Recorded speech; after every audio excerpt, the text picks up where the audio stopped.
a fantastic time for my head to explode. All the coughing and sneezing and everything. It's amazing. I now also need to turn fans off because my tablet is still overheating. Hopefully it is not dying. Fingers crossed. What's with the links?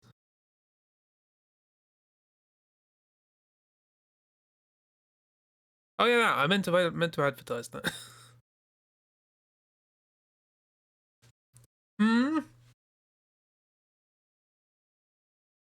Indeed.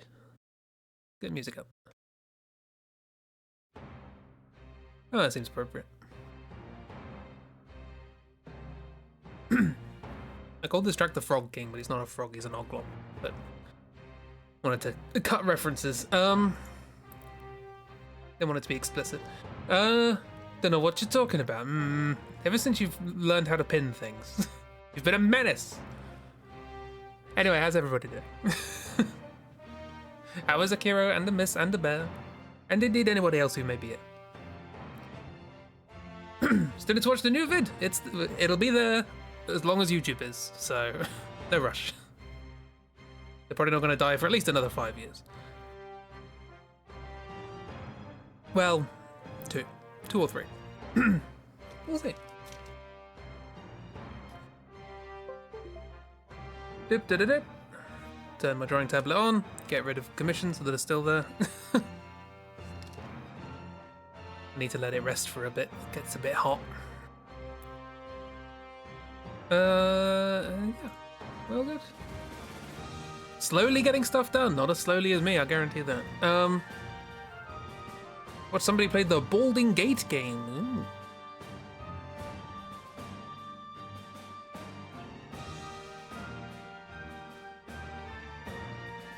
You've been in the big mental fog the last few days, probably not helped you regularly staying away from them 24 hours. Yeah, it sleeps.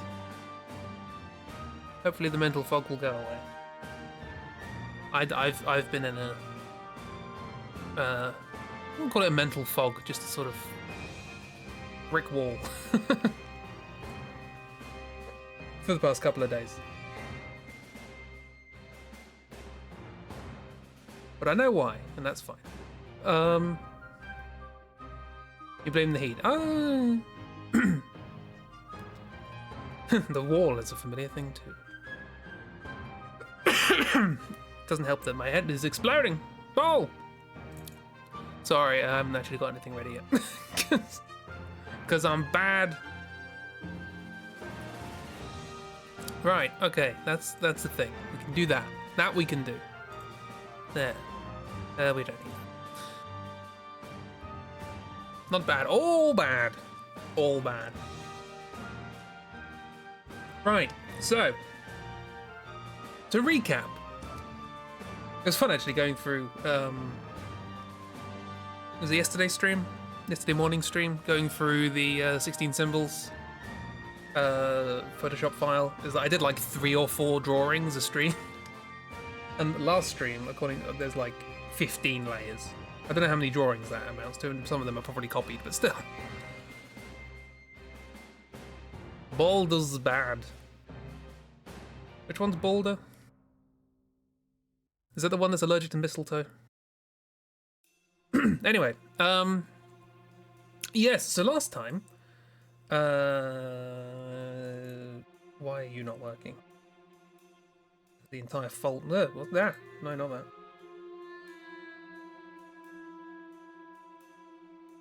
Why is that off? There we are. So last time, after the tree exploded, i.e. the queen summoned Odin to explode the tree. Panic! Panic. Panic! It's Christy!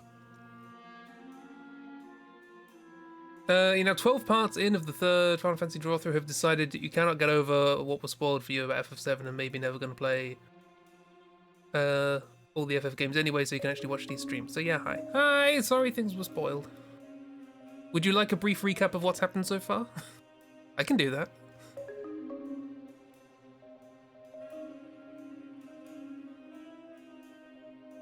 And how are you doing? You having a nice day?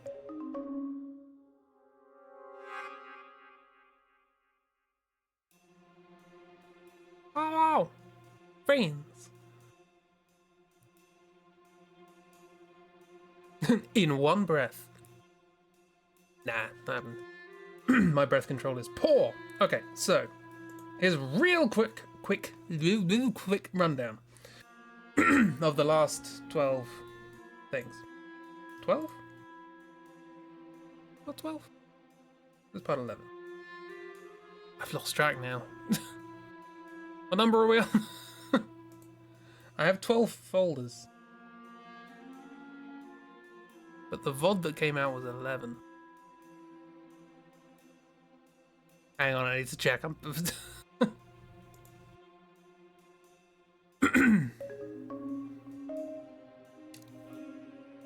Okay, yeah, there are 11 videos, so that's actually just supposed to be 10, and last week was 11. Okay, so, sorry about this. Very organized today. This is fine. Did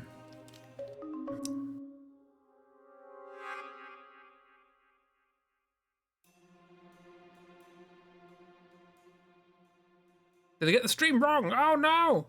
Everything's gonna explode! Yeah, so, okay. Brief summary. Flicking through every picture that we've drawn so far. This is Final Fantasy IX Drawthrough. We begin with, at sea. Big storm raging. 2 people on a raft. Looks like it's made out of scrap wood. An older woman and a child. We zoom in on the child's face and we wake up next to a princess sitting in a castle, looking out at the birds and thinking, oh, birds. She sees a ship flying overhead. Inside the ship, we see this friend, who we meet as Simeon MN Slut, with their co-workers Alexander I, March, and Bananamin. After a brief encounter with their boss, who's wearing a weird dragon helmet, Captain Durgan Porkus, he informs us that we are off to the castle to perform a play, which is actually a cover for kidnapping the princess, Princess Zoralda from Queen Helga.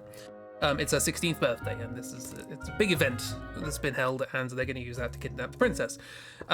Meanwhile, in the city, we have Baby Vivi, who looks up and sees the ship and goes, ooh, ship. Baby Vivi gets into some altercations with a little rat friend, and who knocks a ticket to the play that they're going to go see out of their hands, but they pick it up and it's all fine. Turns out it's not fine. The ticket was a fake, and they can't get into the show. They've been sold a fake ticket. Boo! Don't be mean to Vivi. Vivi falls over in an alleyway and somebody shouts at him. But the rat kid comes back along and goes, I've got an idea. I can get into the play if you help me. Follow me. He steals a ladder and runs away. We then climb along some walkways. The rat kid introduces himself as Queek Mark. And they get their way into the play and look from behind, all sneakily like. And then the play begins. Exciting stuff.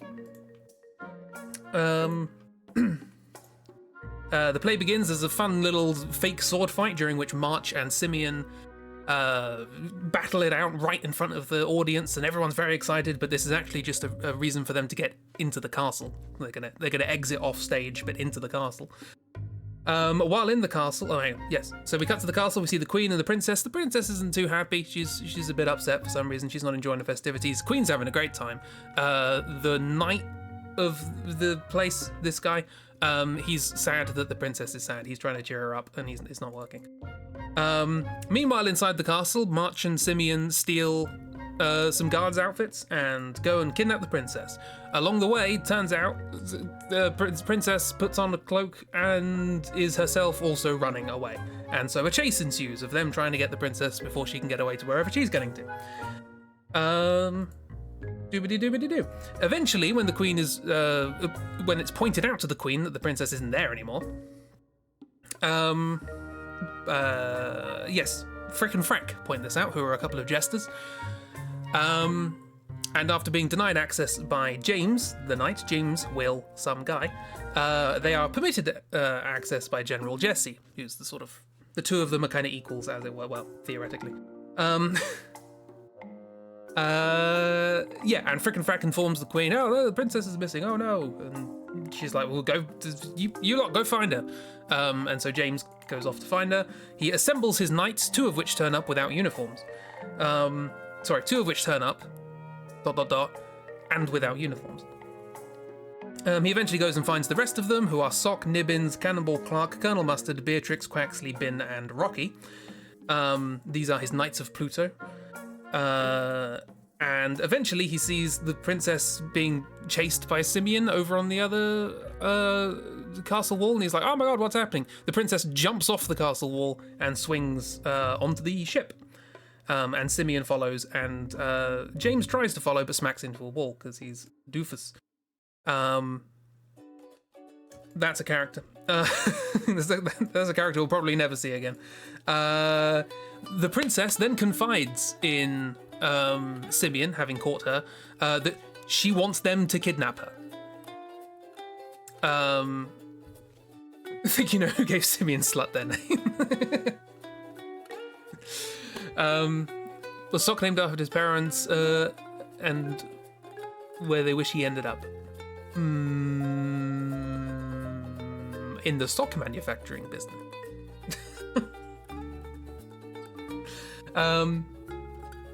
Yes, sorry. Okay, so the princess confides she wants to be kidnapped, and Simeon's like, okay.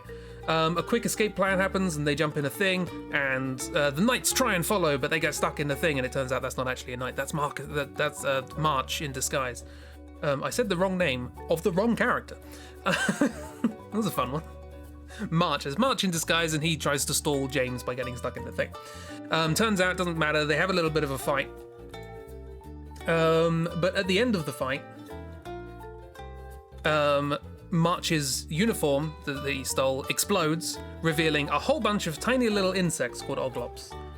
There they are, they're very happy. These were supposed to be used as a distraction during the kidnapping. Nobody likes oglops. The princess is completely unfazed, but whatever.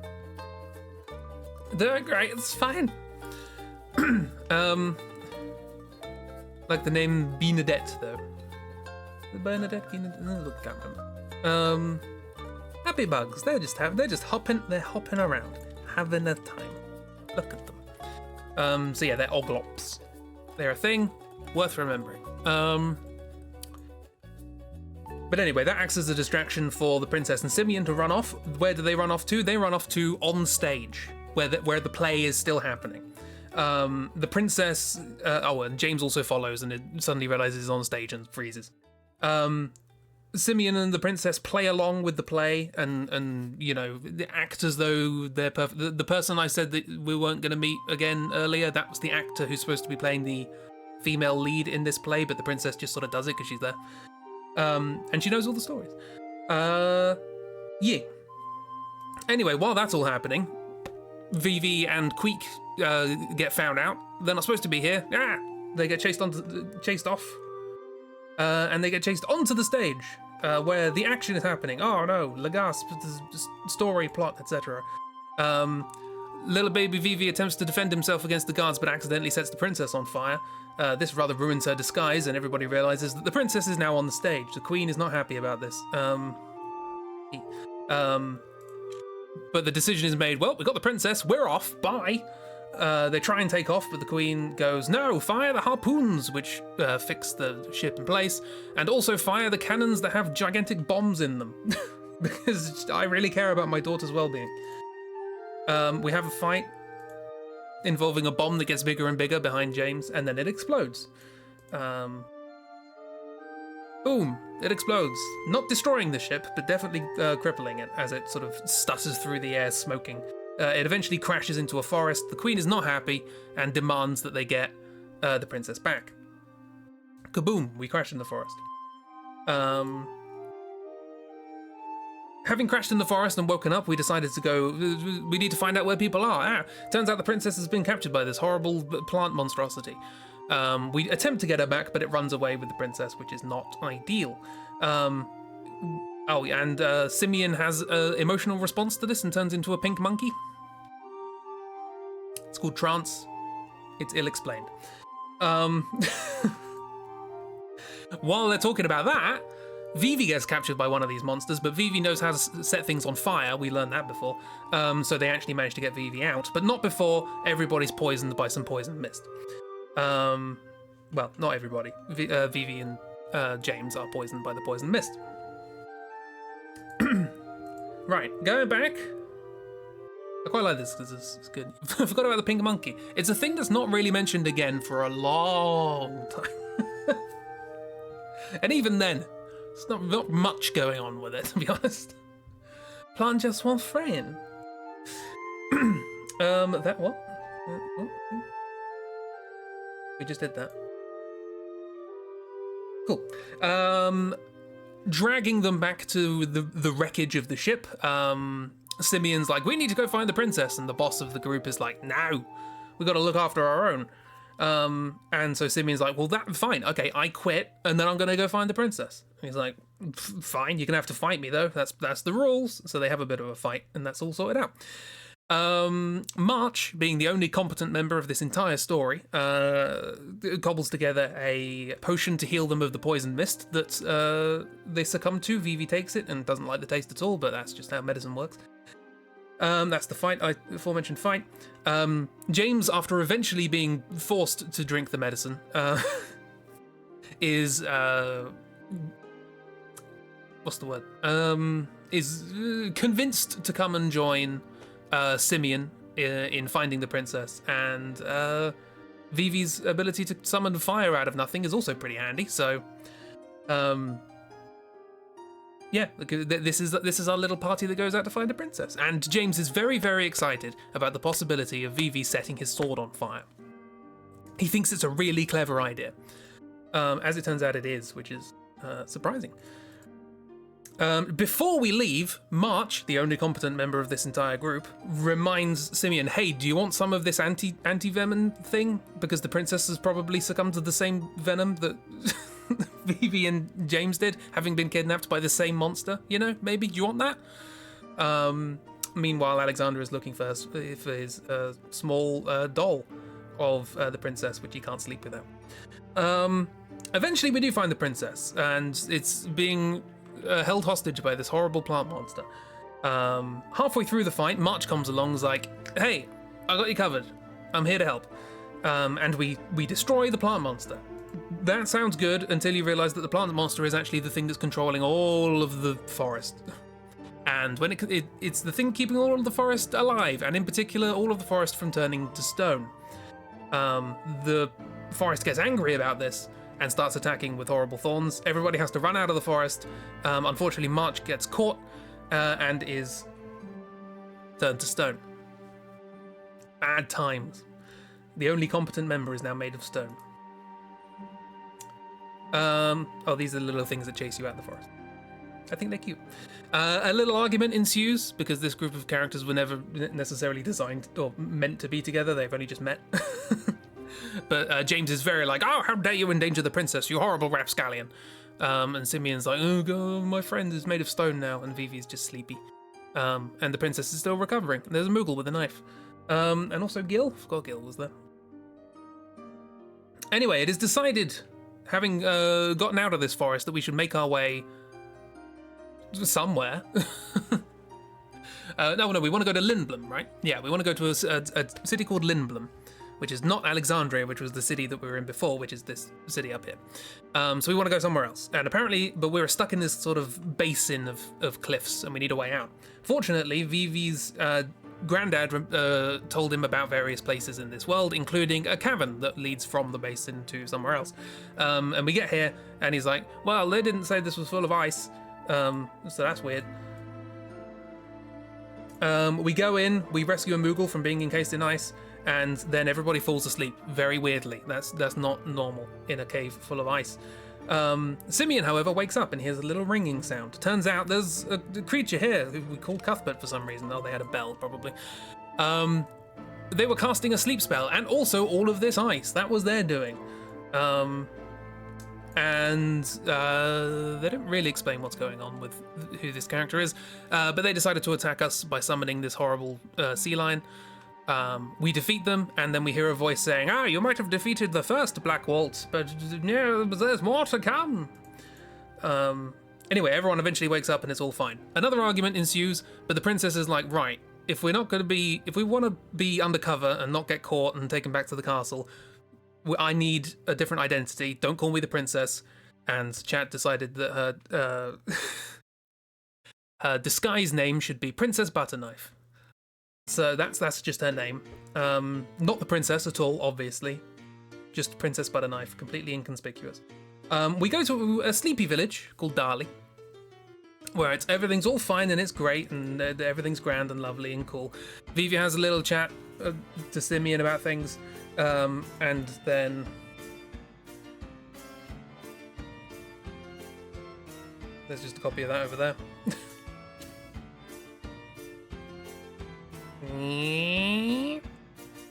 Swoosh. Vivi gets kidnapped. Oh no! Scary times, what's going on? Everyone's like, where's Vivi? And oh, there's a tube coming out of the floor. We can hear Vivi down there. What? Vivi's underground? Oh yeah, and then we have the tapestry. 1 second. Okay, we go underground, we find Vivi being yelled at by somebody, and they're not very happy about this because it's sad. Don't yell at Vivi, alright? Also, shut up, frickin' frack, your music's too loud. Yeah, Vivi's being yelled at after being kidnapped. That's not how that works. You should yell at the kidnappers. There's also a chocobo underground, because that's weird. There's a bunch of barrels with the seal that the princess recognizes from the castle. What's going on? This is a very weird sleepy town. And then they find Vivi, who's been like nailed into a box. It's like, what's going on? They see a door that leads to mist. We're on the mist continent, by the way. There's mist everywhere, and mist makes monsters. Ooh. And there's a machine that's pumping mist into itself and creating these weird egg things. Ooh, strange. And it's being run by a chocobo. We're having a great time. And if we go to the end of the production line, we see, oh, the mist machine is making Vivis. Black mages. That's weird. Vivi's not happy about this. Discovering a manufacturing line for his people. The princess attempts to console, but people are coming. Oh no, we've got to hide. So they hide in boxes, and then they get packed onto the conveyor belt. Poor baby, this is Vivi's very bad, no good day. Meanwhile, James is trying to work out how to get back to the castle because he wants to try and trick everyone to getting back to Alexandria and not go where they want to go. And he's like, where's the next ship to Alexandria? And this guy takes 7 years to tell him the answer, but by the time he tells him the answer, the ship's already here. So he runs over and finds everybody in a barrel. Oh no, but once we get them out of the barrel, another black mage turns up with a cool robe, and they call themselves Black Waltz 2. And they mention explicitly that they are here for the princess. They're here to capture the princess alive. And everyone else is like, no, and we fight. And we kill. We then get onto the airship, which we find is being run by a bunch of black mages who are not talking to Vivi. Vivi's not happy about this. Vivi wants to talk to them because it's like, oh, what's going on? Hello?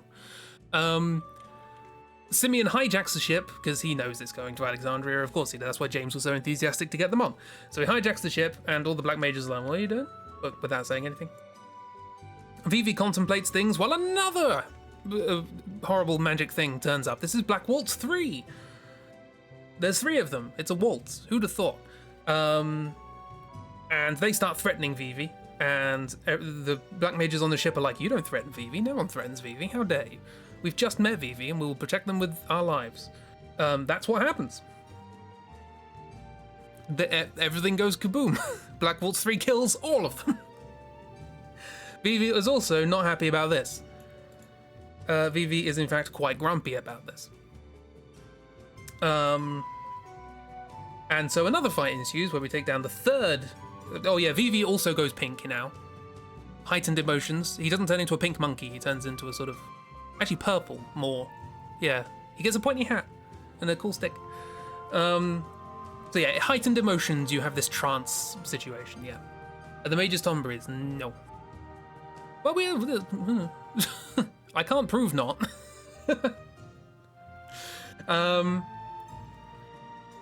But anyway, yes, we fight the Black Mages, the Black Waltz 3, but we don't actually kill it.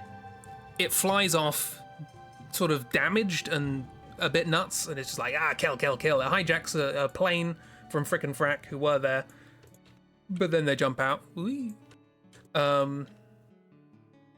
And it flies, I had a whole sequence here, didn't I? Basically, suffice it to say, there's a cool action sequence during which we escape and it crashes into a big gate.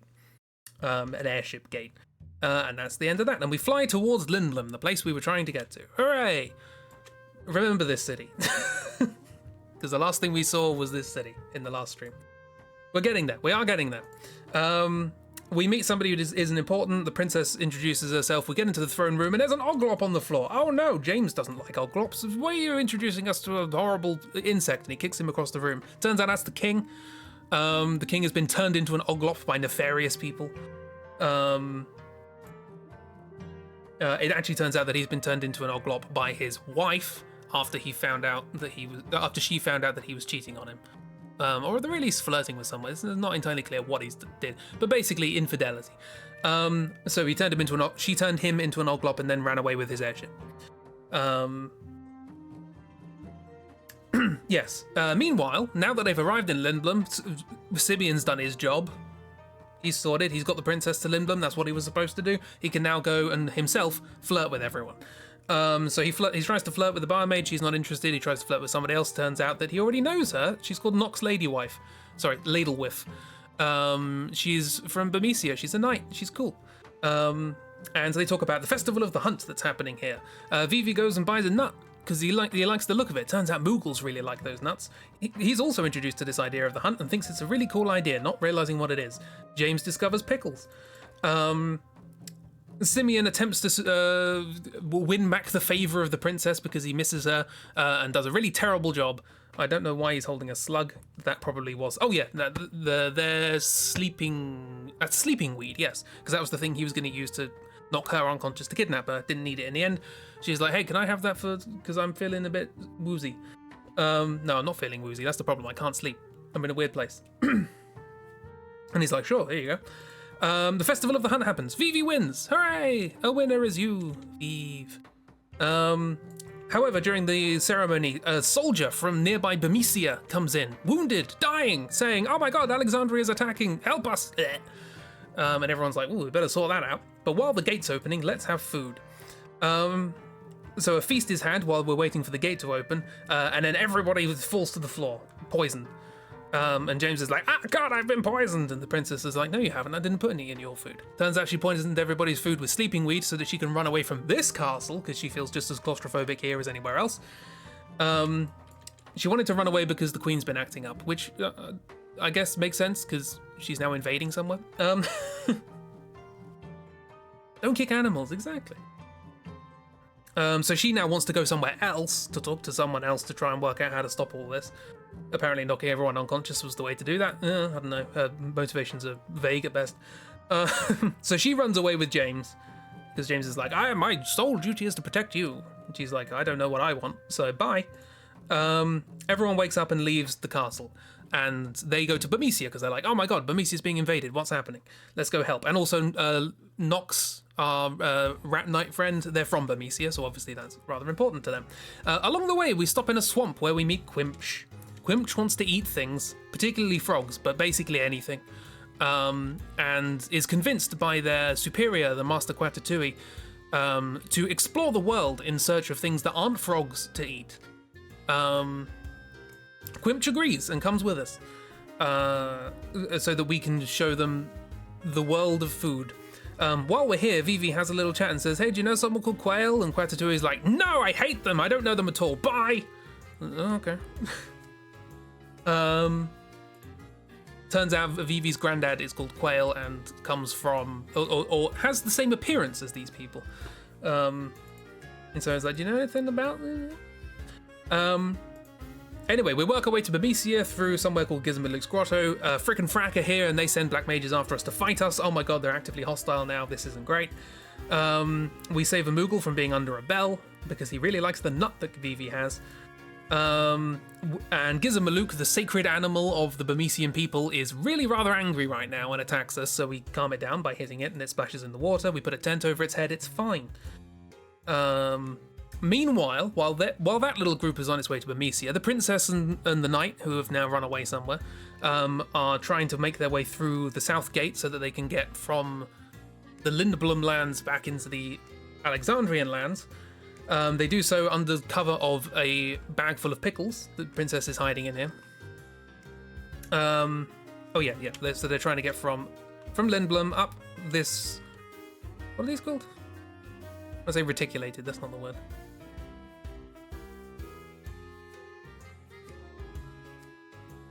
What's the word?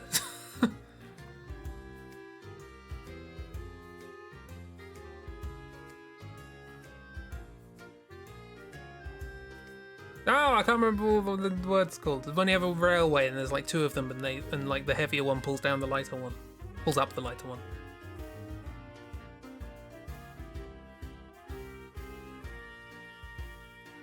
Funicular, that's the one. Thank you. I shouldn't have spent that long trying to think of that. Anyway, there's a funicular railway, and then we're going up there. And the princess is going up there, and it's all grand and great. And I think that's the end of that scene. We return to Bermesia, where it turns out everybody's dead. Not great. And Nox is not happy about the fact that everybody is dead from their hometown. They haven't been back there for a while. They left a while ago when their husband went missing. We'll talk about that in a second. This is just an incidental thing. There are things in the games named after constellations. The first one you see is Cancer, and it's just really out of place. Frick and Frack are also here. They send monsters after us as usual, or black mages after us, and Vivi's still having a bit of an existential crisis of like, these people are being manufactured and they look like me and they're angry and they're killing me, what's happening? And the people who are here see Vivi and like, oh my god, it's another one of them, and we're like, no, Vivi's good, leave him alone. Anyway, we're here to try and find the king. Is the king still alive, right? Because Nox is a protector of the king, supposedly, so we need to find out if the king, and nobody knows where the king is. Where's the king? Oh yeah, I forgot about Muffin. Muffin's here. Muffin is a Moogle. They're going on a journey. They're traveling the world. And occasionally we'll meet up with them, and they can sell us little goodies in exchange for some money, which will help support their journey. So yeah, we meet Muffin here. Hi, Muffin. And then we continue on, and we find the Queen in the royal palace, laughing about the invasion and how well it's gone. They're all dead. It's fantastic, isn't it? They're also with General Jesse, who we saw at the beginning, who is recognized by Nox as being an incredibly well-known and incredibly feared warrior, head of the Alexandrian army, but also this guy, Mr. Swan. He swans in, talking very poetically, and it's like, we've killed the rat folk, but this is not our primary, I don't know. But basically being like, I hope you enjoyed my little toy army at your disposal, but there's much more interesting things to do. And then a soldier runs in. No, hang on, not before that. Nox has a flashback to her husband, who left Bermesia who was called Cheryl Ladlewith, who left Bermesia to train in different forms of fighting because General Jesse was so strong, and he's like, well, if they've got someone that strong, we should have someone that strong. I'm going to make that me, so I'm going to go and train. And no one heard from him for 5 years. And she's been traveling around for 3 of those years trying to find literally any mention of him anywhere. Anyway, we jump in and attempt to right this wrong, and we fight General Jesse. General Jesse, however, is incredibly competent and beats the hell out of us. We are left face down in the rain, not great, and Mr. Swan flies away in a silvery dragon. And that's disc 1. Disc 2. I've been doing this for 40 minutes. I've done a quick recap.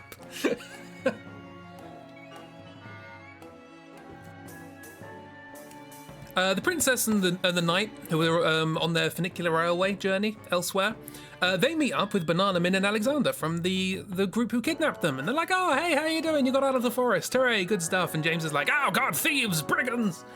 But it turns out that Banana Min here is going to Trino, which is where the princess wants to go. It's like, okay, we'll go together. So they get on the funicular railway together. They find the charred remains of Black Waltz 3, who is still somehow alive. We fight it again. We defeat it. And we work our way to Trino. We go to a auction house in Trino, and we see Mr. Swan there. Perhaps fresh from his dragon ride, presumably. Oh, and the princess recognizes him from the castle. She's seen him before at the castle. I just recapped the whole disc. It's fine. There was something, and you're sorry. It's fine. I'm trying to make this in some way understandable. There's a lot is happening.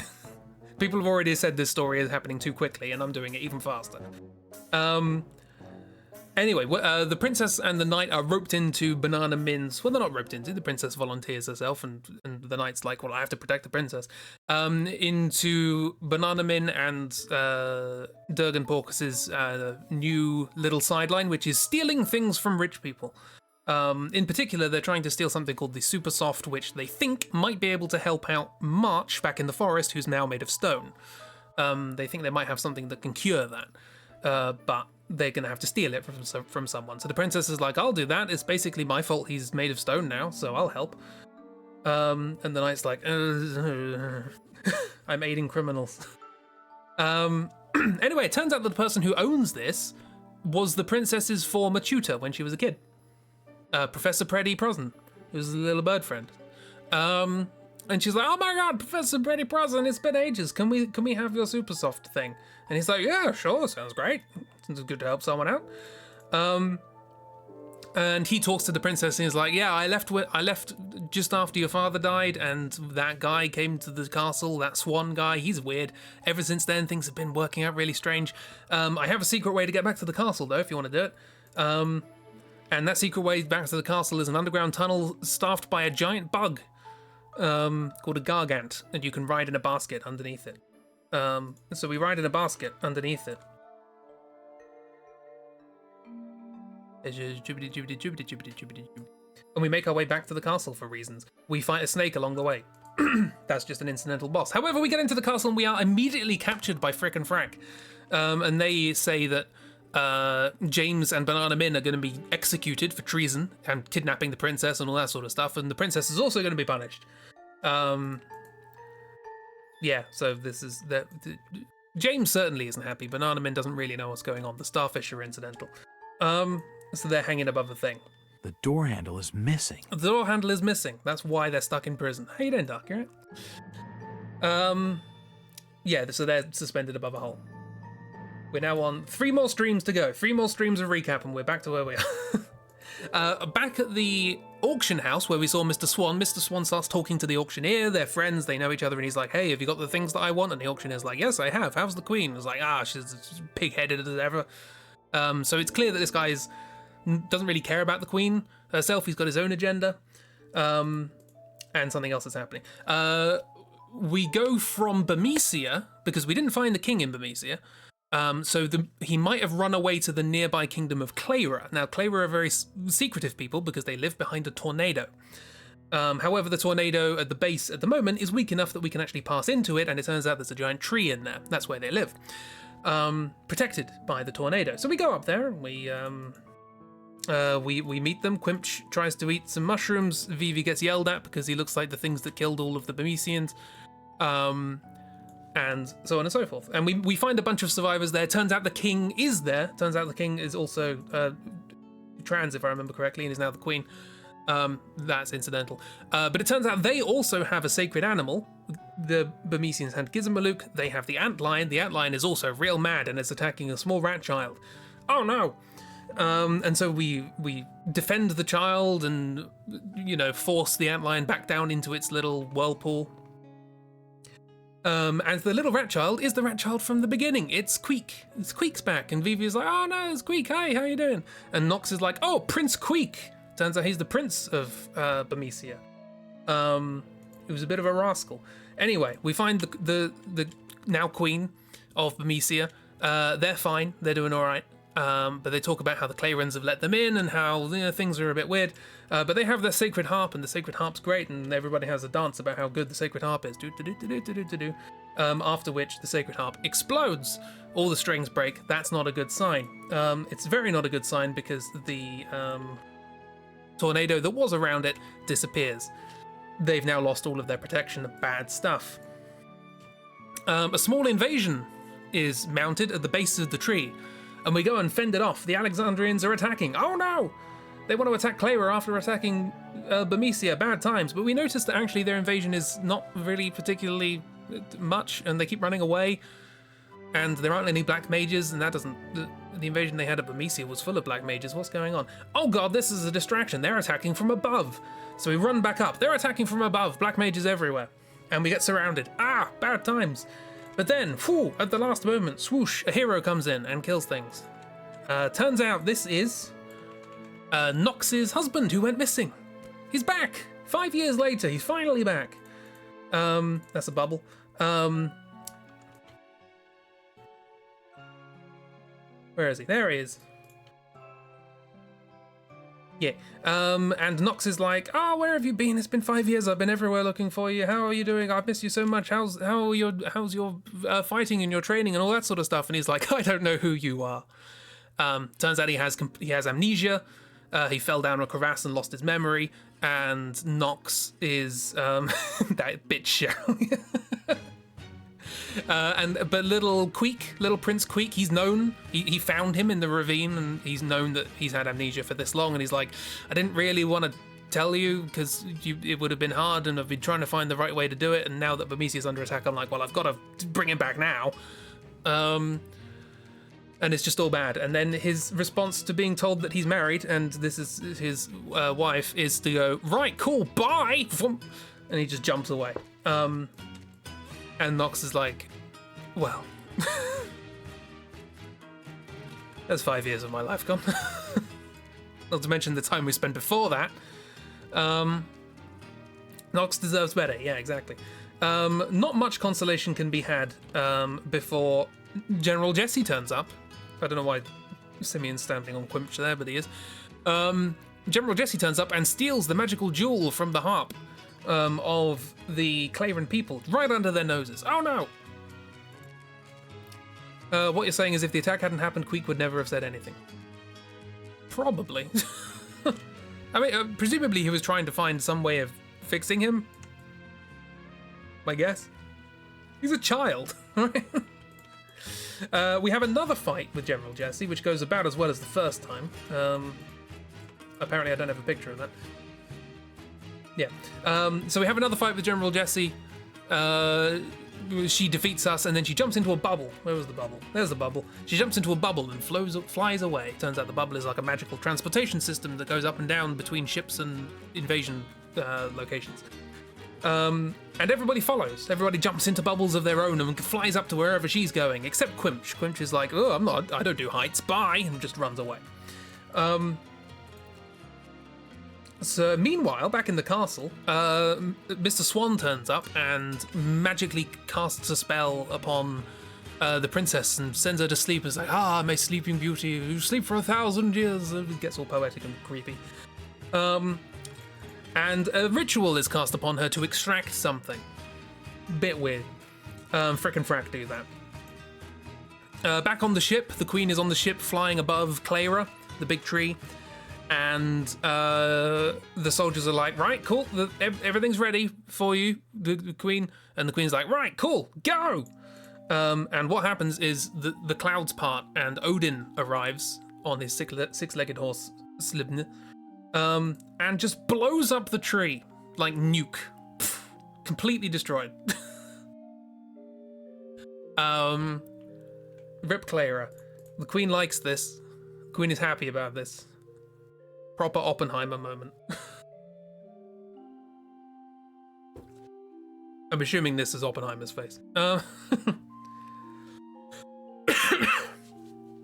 Those two are 80 years old, aren't they? I don't want to know that. Frickin' frack are old. Oh, that's weird. But in a fantasy world, whatever. Right, cool. So Clara got destroyed. Having seen this while in bubbles, Nox is like, "Everyone's dead." Not happy. Meanwhile, we see General Jesse up here, about to report to the Queen, and she's like, "Why did they blow the thing? We had the art. They were surrounded. We killed all their soldiers. They didn't have to blow it up. Why did they?" So she's not happy about this either. And we listen in on her talking to the Queen, and she's like, "Here's the jewel, Your Majesty," and then she snatches it out of her hand and is like, doesn't even say thank you, and General Jesse's like, ugh. She's not happy. She's not happy with the situation either. Anyway, I don't know what this is. This is a layer with, oh yeah. Meanwhile, back at the castle, our cage friends discover that there may actually be a way out of this, out of their cage, because if they just swing a bit, backwards and forwards and backwards and forwards, and swing a bit more and backwards and forwards and even more, and so on and so forth, and then eventually crash off the side, and they crash into the side of the room, and then they can escape. They escape.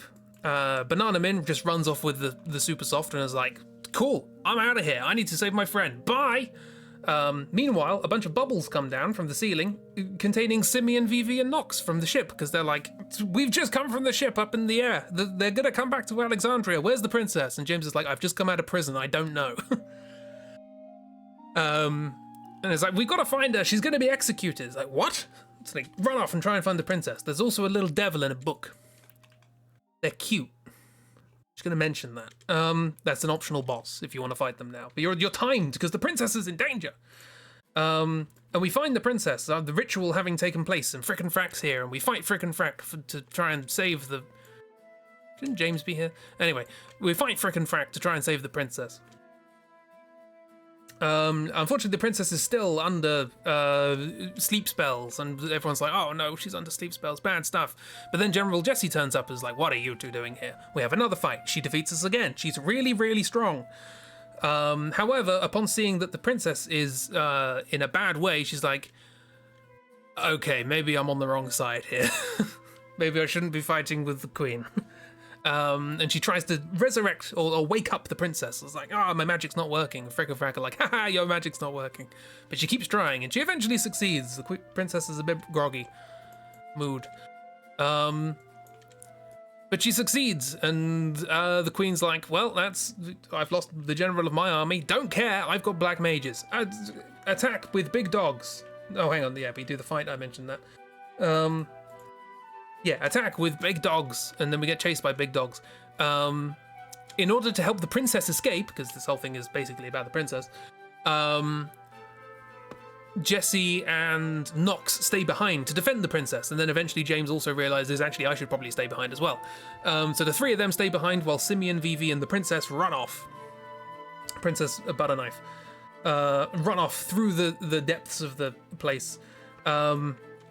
Wherein they are trapped again by Frick and Frack. Oh no, they've been captured in exactly the same place that they were captured before. What a surprise. But then, March shows up, and Banana Min got to the forest and used the thing to stop March being made of stone. And they came to rescue them, and yay, hooray, good, March saves the day. What a surprise, the only competent person. And these three can escape.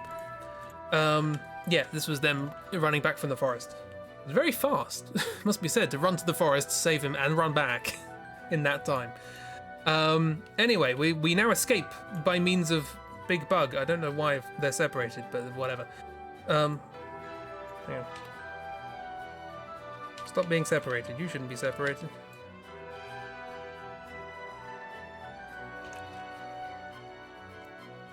Also, I made the music you're hearing because it's copyright. Meant to be roughly approximate to the actual soundtrack. Anyway, yeah, so we escape via means of the big bug thing, and we get attacked by another snake. But it turns out actually there's quite a lot of snakes. They're all here, they're chasing us. Oh no, bad times, get away, run away, run away, run away, and then we crash. Trying to run away from this thing because the bug doesn't like it. We crash outside, oh, it's bad time. So it turns out the thing, yeah, the big bug gets scared of snakes. So it turns out that the thing that they extracted from the princess was her ability to summon things. That the Odin that we saw completely explode the tree, that was from her. She had that inside her. She couldn't use it because she was too young, but I guess it's her 16th birthday. I guess now she's ready. They could extract it and use it to just destroy all of the other things. So she can't do it now. She's lost that ability. The queen now has it. Bad times. Oh, they were separated because of the crash. They made the basket fly. Right, that's it.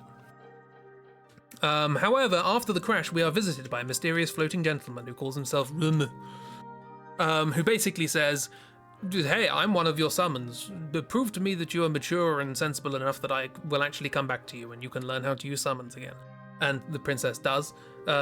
Vivi is the smartest person in the group and realizes the kind of riddle that Ramu's doing without the princess noticing what he's doing.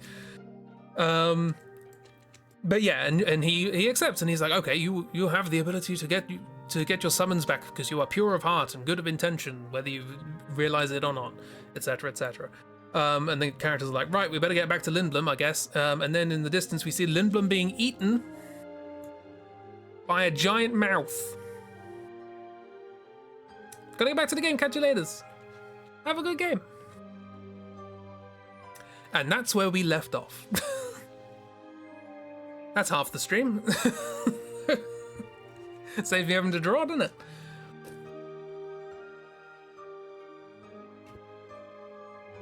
So yes, the Queen has summoned another one of these horrible destructive summon things, Atomos, to eat Lindblom. Just inhale the whole thing. Which is different to blowing it up, I guess, but whatever. So Lindblom also not in a good way. It hasn't been exploded, but it has been half-eaten. Not entirely, half-eaten. And our characters go to Lindblom to try and find out what's happening. Right, we can slow down now. And I can draw things.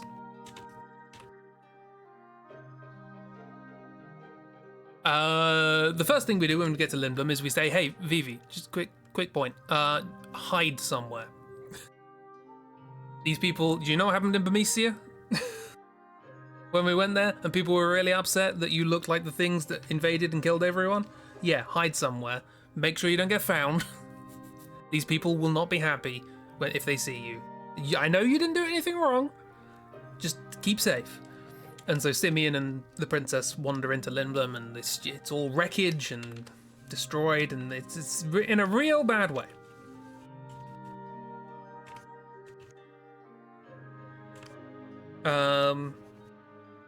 And everybody's, I think we find some people in the street, like, kicking the body of a black mage on the floor. And it's like, Vivi needs to hide. But this is under Alexandrian occupation now, and there are Alexandrian soldiers everywhere.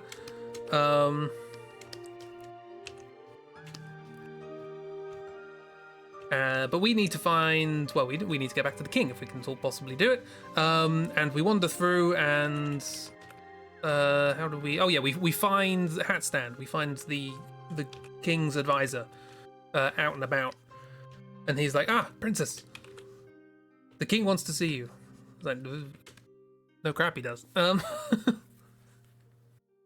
there are 4 or 5 districts you can go when you get to Lindblom in Disc 1. Now 2, maybe 3. Yeah.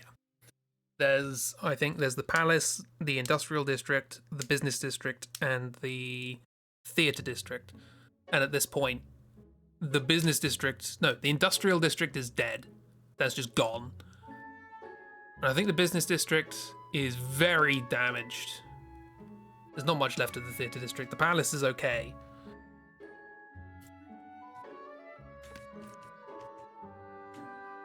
But yeah, it's the thing. Anyway, if any of that was unclear, Christy, let me know. I imagine quite a lot of it was, but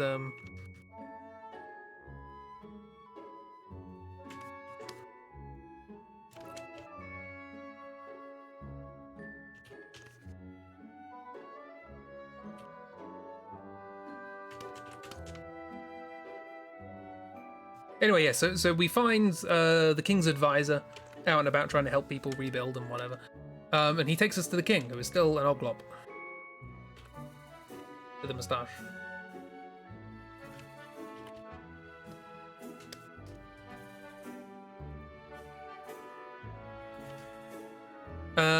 And he says, there's not a lot we can do now because we are now under military control of another nation. We want to help, but our focus is largely put on trying to make sure our remaining civilians can survive. However, there is a chance. I know it doesn't seem like there's a chance, what with the fact that our city got eaten. But a lot of this stuff seemed to happen when that swan guy turned up.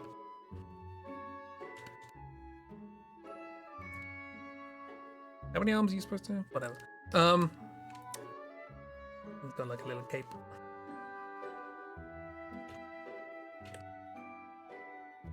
Yeah, a lot of this started happening when that swan guy turned up, Mr. Swan. The lock on the store is broken. The lock on the door's broken. Hey, Chib, you missed a recap of the past 11 streams. I've literally just started drawing. Don't think this could make more sense, maybe except for playing the game.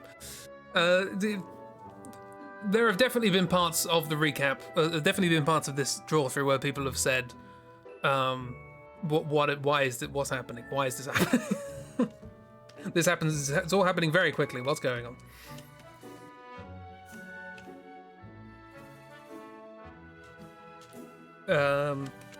Simeon displays his ability to do the smooth criminal dance.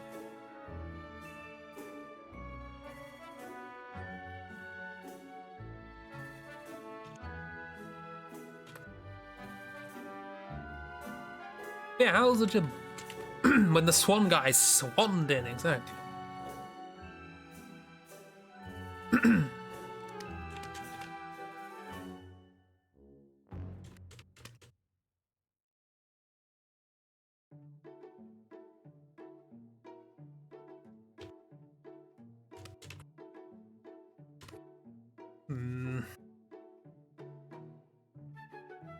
I may need to think about setting up a little replacement tablet fund. this one's having a bad time. Maybe it's just the heat, but we'll see. Anyway, most of your what's happening is mostly to do with the F. Do any of our main characters have to do with this? Well, Vivi has a lot to do with it because Vivi's like, what's with the Black Mage Factory? Why are they attacking people? What's going on? The princess wants to know what's going on with her mum. Simeon is a slut and does whatever the princess says. Simeon's Ken. He used to follow the Barbie. Reading silly isekai, manhwas? Oh, manhwas. Sorry, yes. Sorry, I read that as like German, like man house.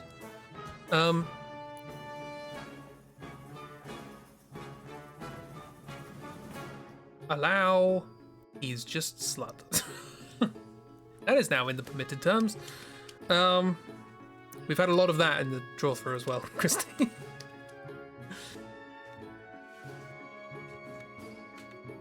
Yeah, she's Princess Zorlorolda. He's just slut. She's not Princess Zorlorolda. She's Princess Butterknife, disguise.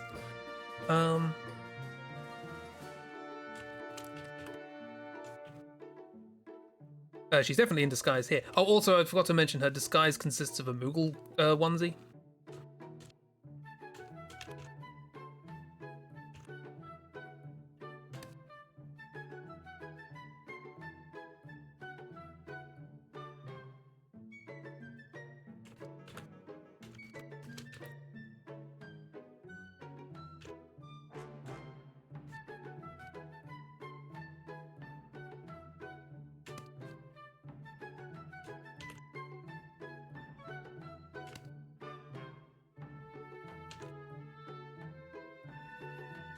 I'll tell you what, and this will only make sense to Kiro. Putting the princess in a hood rather undermines later events.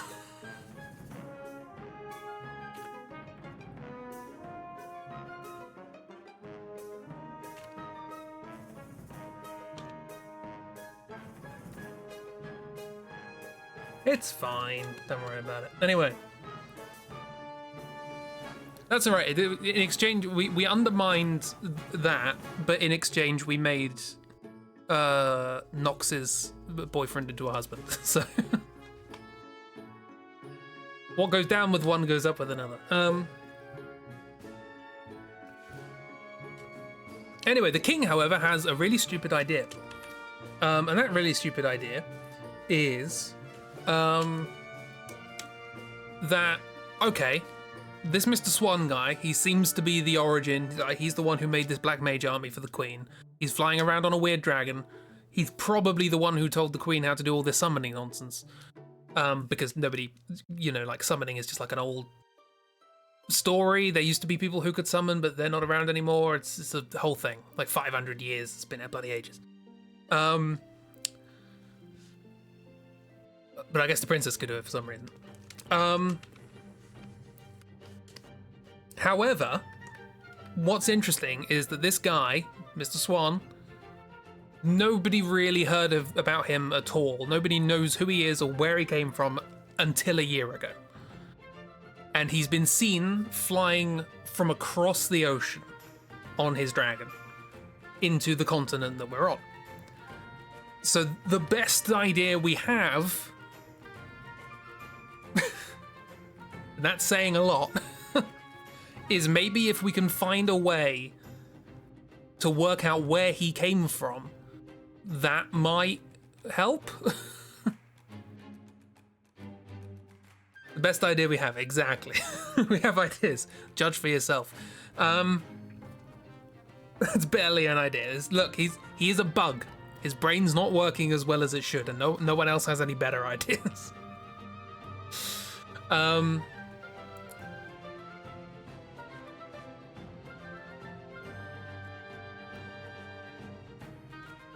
Before that, it was called Mr. Fowl. Oh yeah. So that's another thing. Yes. Kira has a good point.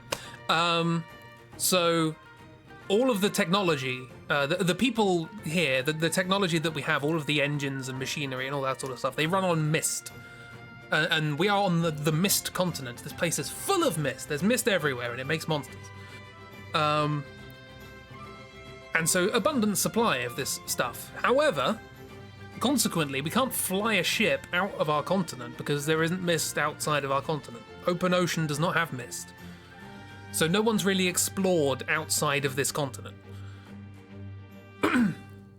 So how on earth are we going to get out of here? How on earth are we going to try and find out where this guy came from and get there and do whatever we might be able to do there? This plan goes better. Every single part of this plan is getting better and better. However, he has an even better idea, and the music is indicating that much better idea. There's an archaeological dig happening in the swamps nearby. And some people doing the archaeological dig there have noted some strange monsters that have been attacking their site that don't look like anything else that anybody's ever seen on this island. So he thinks, maybe there's a tunnel? Maybe there's a tunnel to another continent?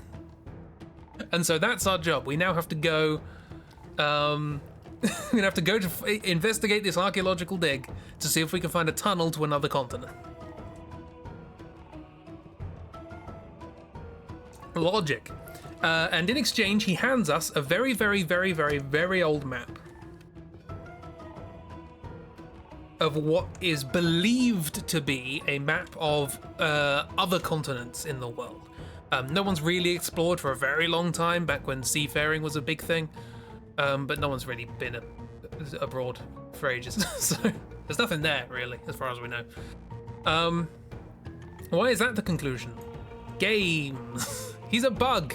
Cut him some slack. Meanwhile, a soldier comes in. I can't remember what the Lindblom soldiers looked like. Oh no, I do remember what the Lindblom soldiers looked like. They got those sort of pointy hat things.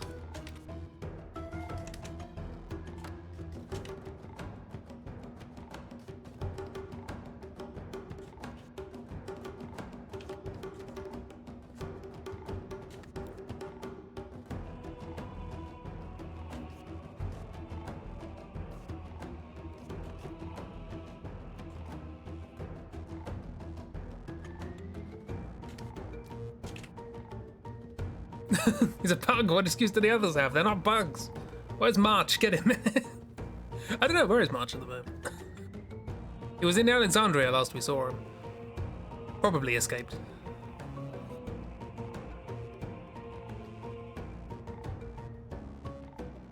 You forgot and then immediately remembered what that looked like too.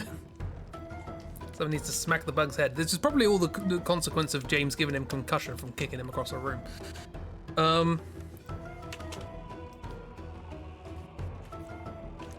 Anyway, a soldier comes in and is like, we got one!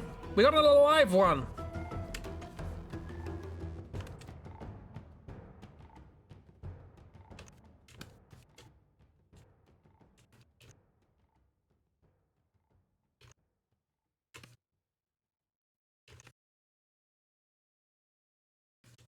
What should we do with it, sir? Do we kill it?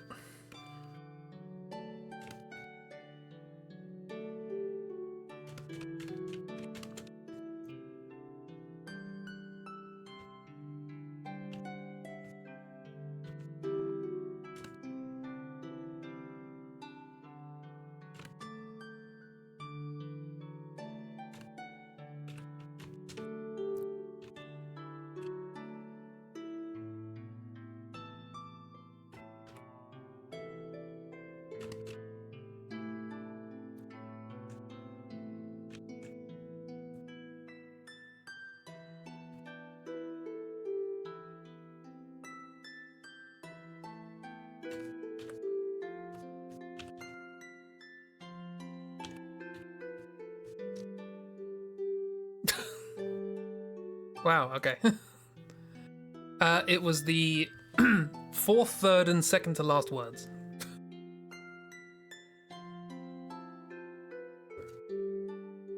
In your mind, March took Banana Min, and they're now just having a nice holiday, wearing Hawaiian shirts and laying in hammocks. Fun fact, Hawaiian shirt, I believe, is actually a piece of armor in this game.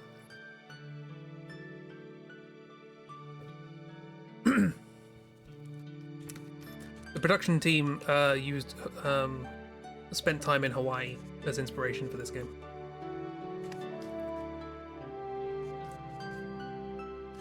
Which sounds like one of those things that's like, oh yeah, you're just wasting your time just lounging around in Hawaii. And then you realize that they made this game in a year, and so they deserve any break they got. Anyway, yeah, so they come in and are like, we've got an alive one, should we kill it? And the king's like, no, that's Master Baby Vivi. They're a spy that we have in their ranks. This is how we know about as much as we do about the invasion, so you leave them alone. And they're like, oh, sorry. Anyway, Vivi's here now, he got caught. Poor Vivi. And so we're like, right, okay. The king says, okay, Simeon, do you mind checking out that archaeological dig? I was like, yeah, sure, I can do that. And the princess is like, I'm going too. The king's like, I can't stop you, can I?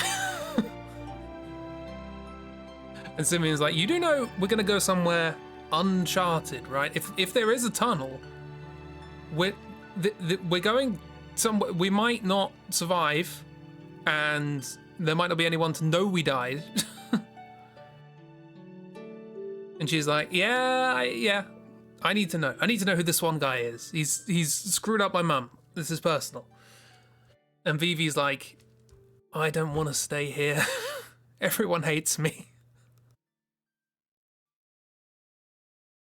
So they have reasons. The princess's reason is, again, at best, tenuous.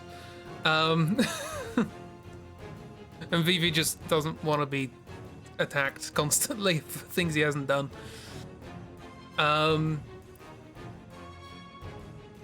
Screwed up. Well, I don't know what they got up to in their private life, but he seems to harbour no positivity towards her, at least privately.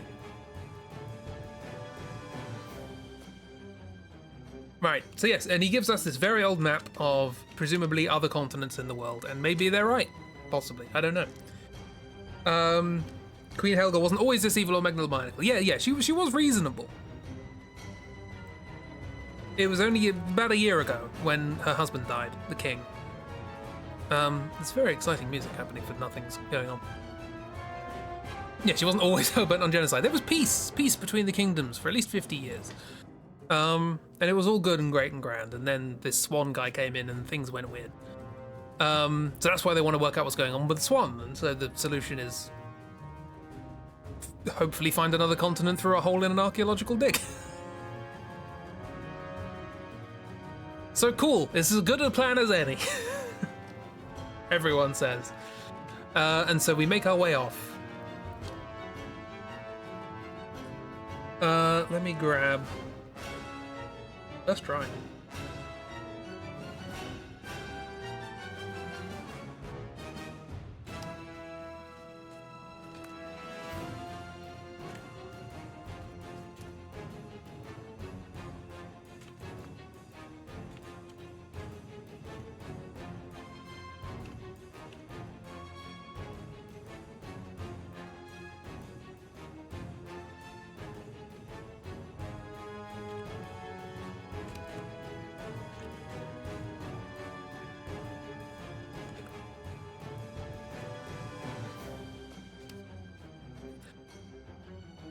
Is it as good a plan as any? Is it really? Well, if you've got a better plan, you should travel back to 2001 or whenever this game was made and tell them. They're also teenagers, Simeon and Buttknife anyway, and Fly is still a bug who can't think things through well. Exactly. There's two teenagers being told what to do, two teenagers and a child, being told what to do by a bug. Clever decisions are not being made here.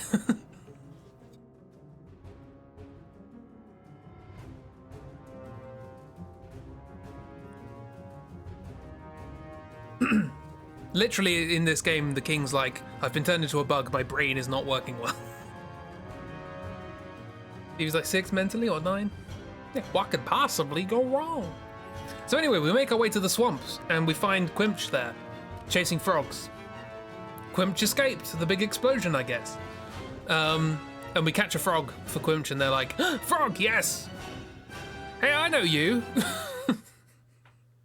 Because they're smart like that. And the princess is like, who's this? I was like, oh, this is Quimch. They helped us out in the whole Clara. Oh, by the way, Clara exploded. She probably mentioned that.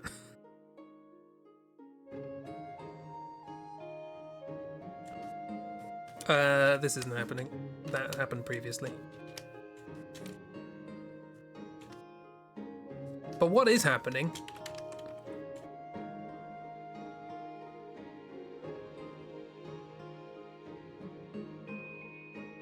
So yeah, it turns out that the swamp that the archaeological dig is happening at is the swamp that we found Quimch at.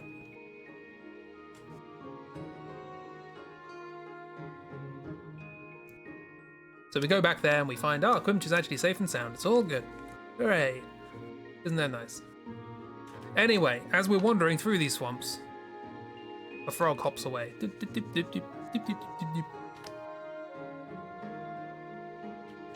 And Quimch, perfectly reasonably, goes, frog!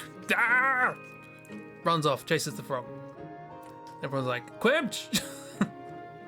Quimch, where are you going? So they follow, and we're running through like bloody reeds and swamp and nonsense and just horrible, horrible stuff. But eventually, that leads our way to an old ruin. What goes underground?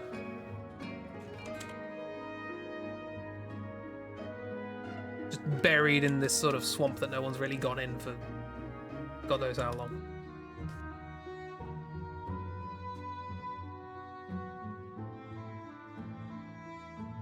Turns out all you needed was a friend who really liked frogs. So yeah, the plot is now actively being moved along by Gluttony. Most important character besides Master Baby Vivi and Mark. Quimch, exactly.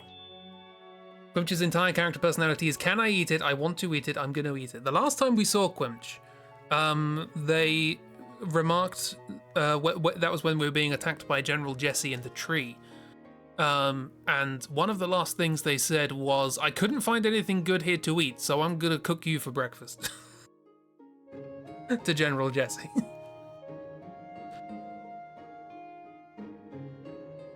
What a coinkadink. Oh yeah, and a lot of the characters in these, the characters in these games are essentially archetypes based on the standard Final Fantasy classes. So Simeon is the thief, Vivi is the black mage, James is the knight. Butterknife is basically white mage, but also summoner. We'll get to that. Nox is dragoon, and Quimch is the blue mage, which is learning magic from enemies. Now, usually you do that through getting attacked by an enemy, and you're like, oh, I now know how to do that, or something like that. There's usually some sort of mechanism by which you learn the magic from the enemies. Quimch's way of doing it is by eating them.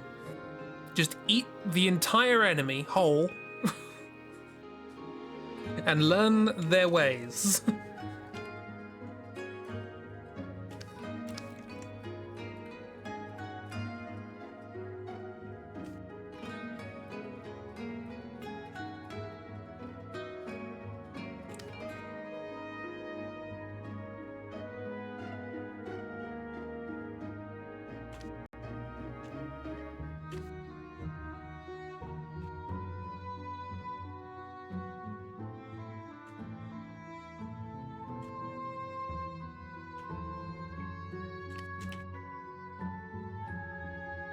So yes, we find these ruins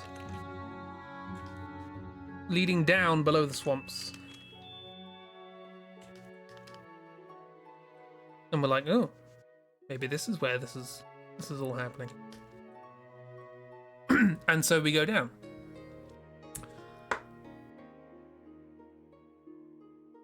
There's a cutscene I missed. Which, when should this have happened? This should have happened just before we got to Lindblom. Okay, so yeah, that's fine. Queen. Back in Alexandria.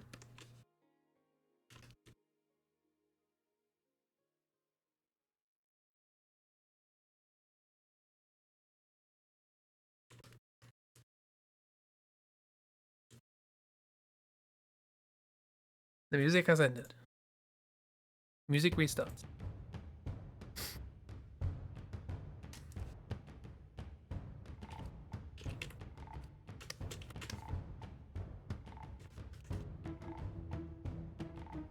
That's the most accurate picture I've drawn of the Queen. Sorry, my throat's gone all weird. Apologies. Humble apologies. So Queen sat on her throne.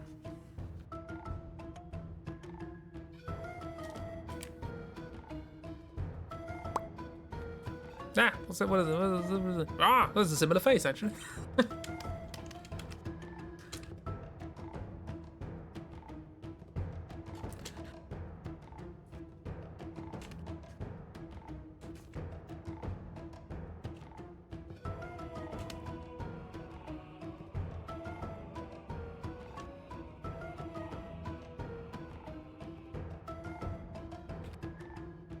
Now, does the princess still have the pendant? I'm gonna say yes. I don't know why they wouldn't have taken it off her when she was unconscious, but whatever. There's an impetus behind this. Yeah, so.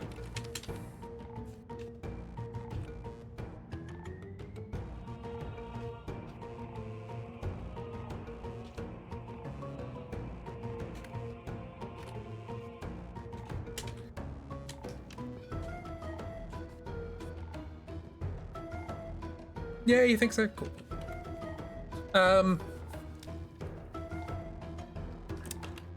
Okay, so a couple of things happen here. The first thing that happens here is that frickin' Frack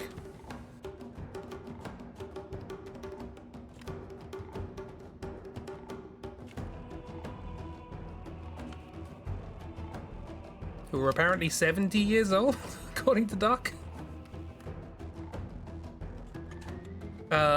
They have displeased the Queen and are thus no longer permitted to be here. And they're like, we want to see the Queen. And the soldiers go, no.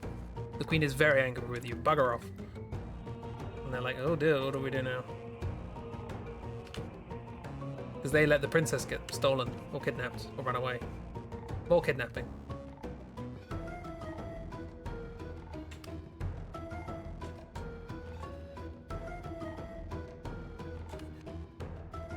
What do we do now? I don't know. We'll think of something. Anyway. What even are their jobs? Well, they don't have them anymore. Whatever their job was, it's gone. So boom, they're fired. And a couple new people have been hired. Let me start using the more stronger pencil.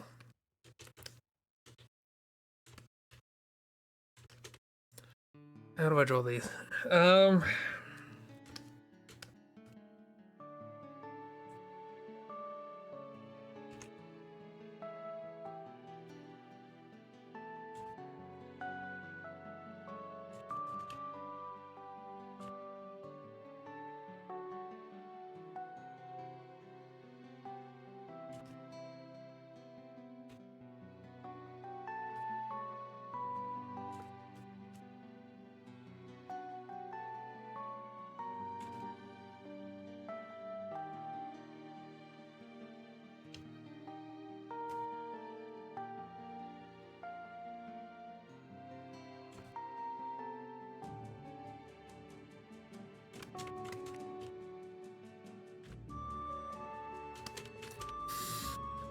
I have no idea what you're wearing.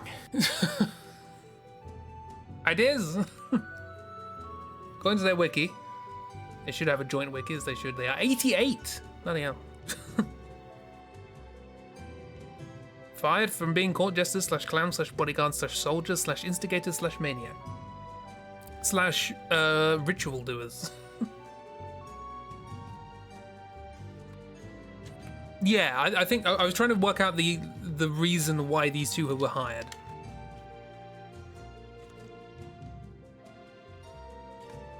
Now I've got to work out how to draw you.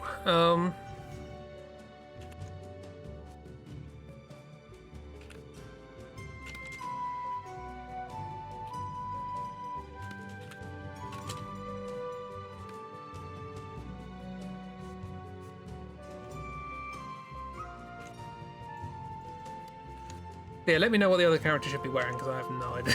No memory at all.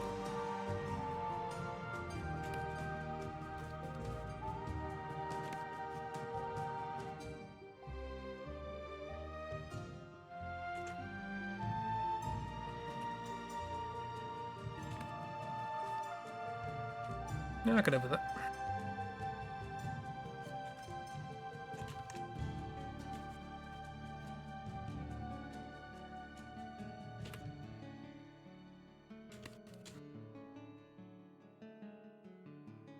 Or Ronan. She's wearing less than you thought.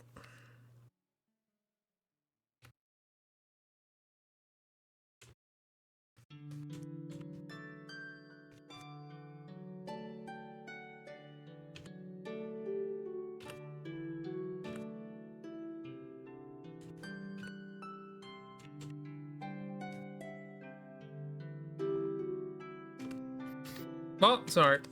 You said less than you thought. There's less than you thought, but more than I thought.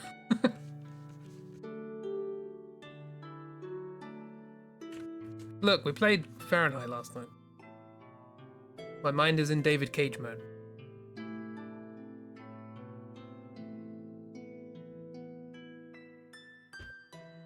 Biker shorts, sports bra, puffy sleeves at shoulders, gloves, fur-lined skirt thing around the biker shorts. Nomura, you have questions to answer. Actually, I don't think Nomura designed the characters for this.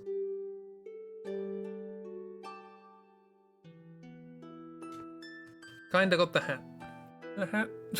Thought it was a headband. It better knit be. Massive blade, yeah, that was the, I'll have it like this.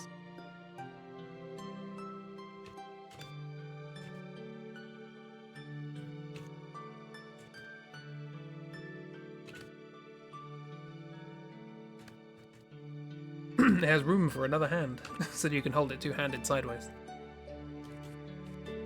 Got a headband. Yeah, I got that right.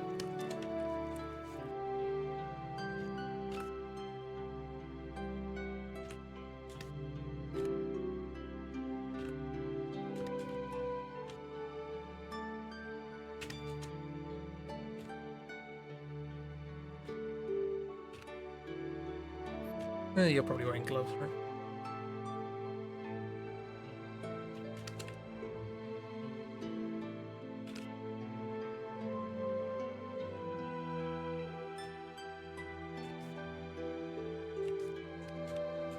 I feel like I've understated the hair.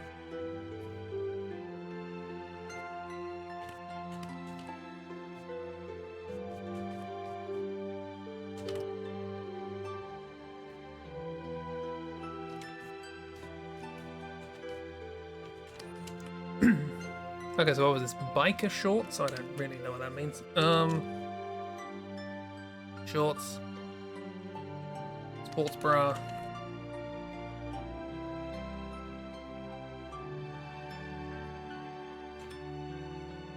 Puffy sleeves.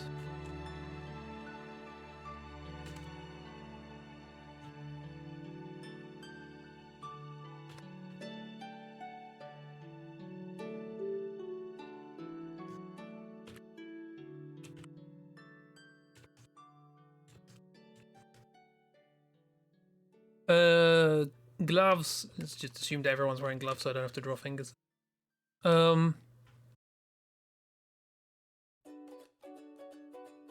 Fur-lined skirt thing around the biker shorts.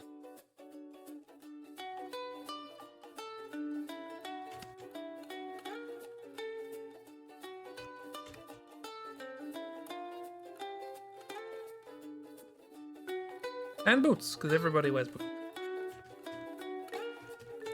I have not sold how short she is.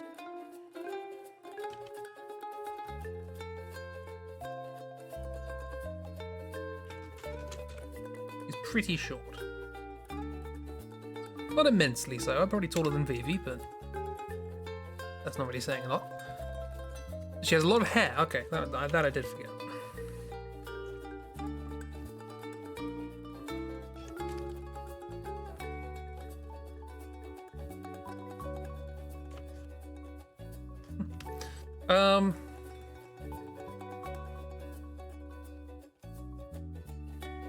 Oh, he has so much hair. Well, so does she now.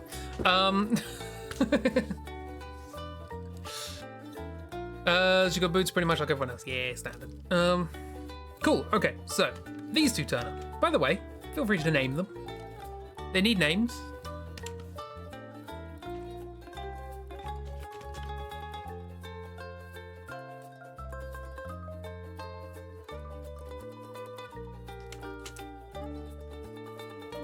To be honest, I don't really know what this character's wearing either, so I'm just gonna...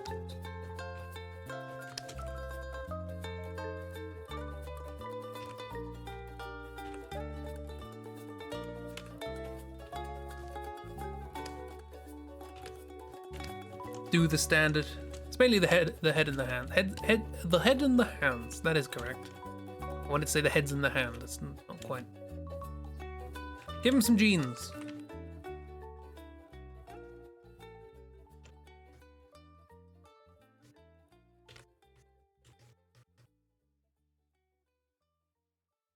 Blue jeans. Right, these characters need names. So these are hired goons. Or bounty hunters, I suppose. And the Queen has hired them, not necessarily willingly, it's just basically find anyone who can do this thing. To find the princess and get back the amulet that she has around her neck, which I believe was called the Raven's Claw. I forgot to mention that earlier, Christy. She has an amulet. She used that to identify and prove that she was the princess when she got the Lindblom. It's a royal heirloom. Yeah. The Queen wants it back, apparently. Falcon's Claw. Falcon's Claw, that's the one, not Raven's Claw. Falcon's Claw. Yeah, she's like, I want you to get it back. And the one on the right goes, right. Do you want us to get the princess back as well? Queen's like, I don't care.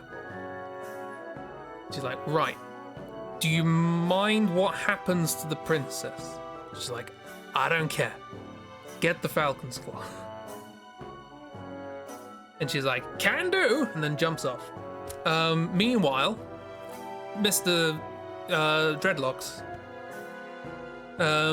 is like, I'll do the job. You say that there was a guy with a monkey's tail? That he was with her? And she's like, yeah, sure, whatever. It's like, right, I'll do your job after I've done that. And then he jumps off as well.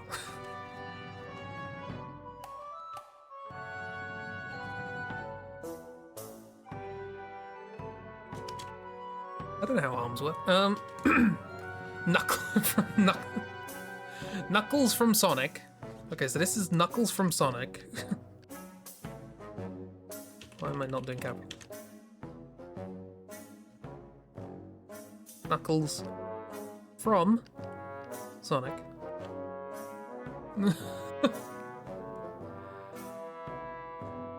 Ditch the identifying bling, maybe? Yeah. Spoilers, it's a MacGuffin.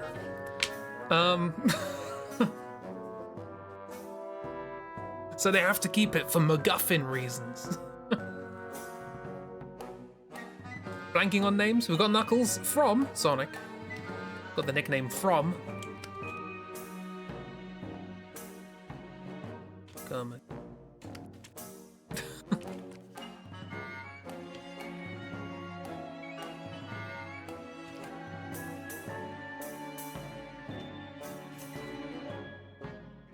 I write in capitals on stream, so it's more legible. Apparently that's not helping either.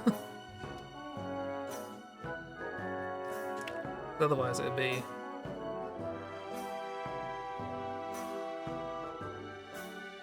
So I would ride it.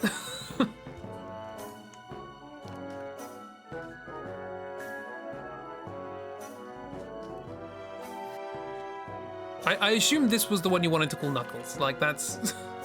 that was an assumption on my part.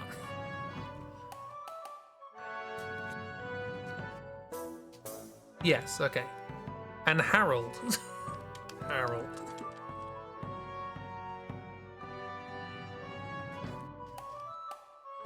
Just Harold. Knuckles Van Sonic. Good old Harold. Right, cool. We have Knuckles from slash Van Sonic. And Harold. So Harold's very keen to wet their blade. Their very, very, very big blade. She holds it with two hands. Did I mention that? Like one on the handle and one in the middle. So like, how can I? Well, I could draw it, can I? And I will. But not now. So yeah, Harold's like, yeah, I'll get that back, and who cares, collateral damage, whatever. Meanwhile, Knuckles is like, I've got my own thing going on. Cool.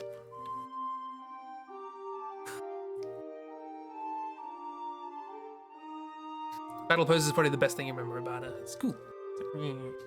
Anyway, spoiler alert, there's a battle. So we go into these ruins, these weird swampy ruins, back to the ruins, back to the swamp. And we wander through, and there's some things.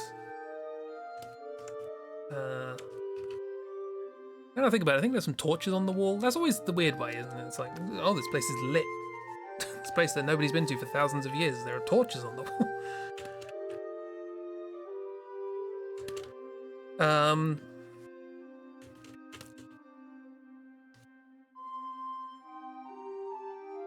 However, what there also is traps. Oh no! There's traps in these tombs. Not tombs. Places.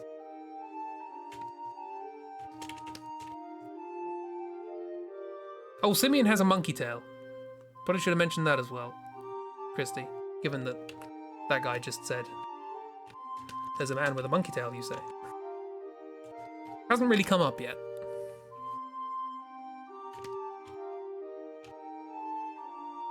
He's dangled from it a couple of times, but other than that. Oh, you mentioned it in chat. Cool, cool, cool. Sorry, I was busy talking for an hour.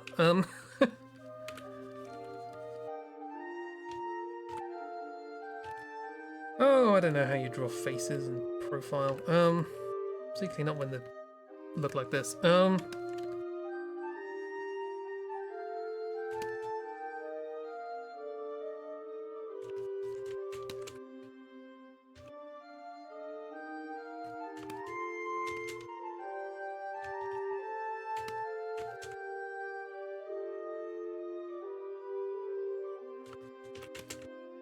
I won't draw everyone running away because it's whatever. But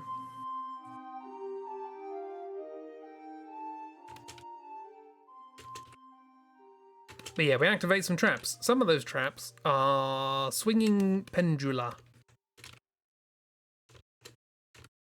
Classic.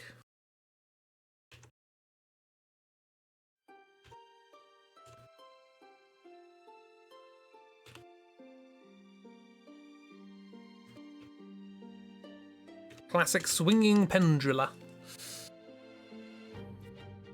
Which is why Ragdoll, I think it was Ragdoll suggested Simeon for the first name, because Simeon means monkey.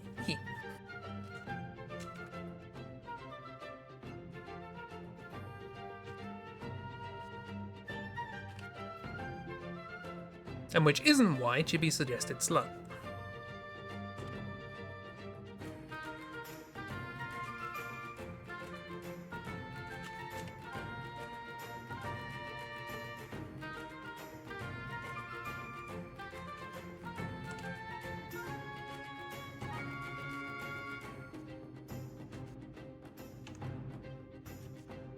Yeah, whatever.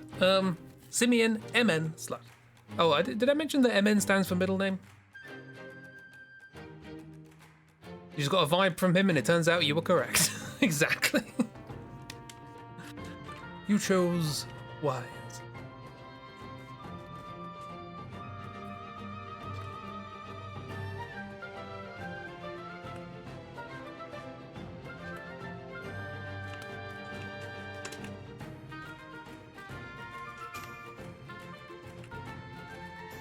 I get the reference. I know that one. Apparently Harrison Ford's just had a snake named after him.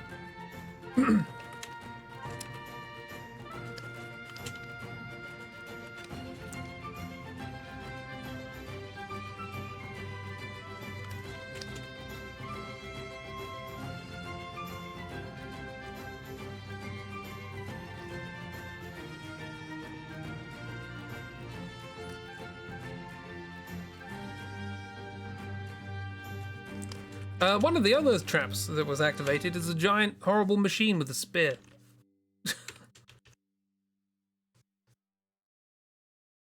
That chases you through all of the pendulum.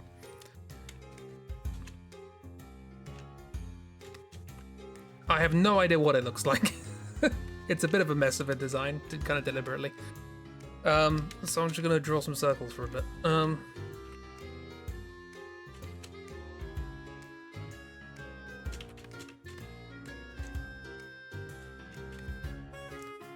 These are like its wheels, trundling along.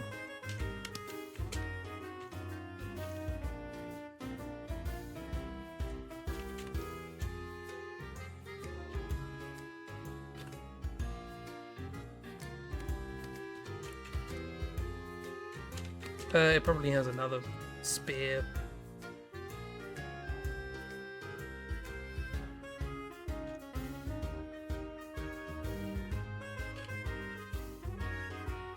This track really does sound like the beginning of a TV show from the 1980s.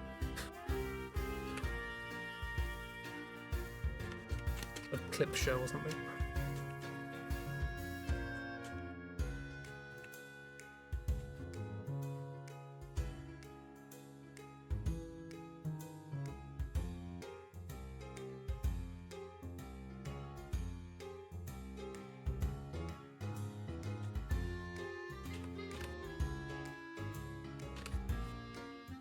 I'm not going to put a huge amount of detail into this thing because it's very quickly ignored by the fact that if you just run through all the traps and jump over a hole, it falls in the hole. But yeah, if you're not fast enough and you get hit by the pendulums or whatever, sorry, pendulum, it'll attack you and it can't die. It's one of those things that can't die, but you can sort of incapacitate it for a bit, like the big old mechanical spider in Final Fantasy VIII.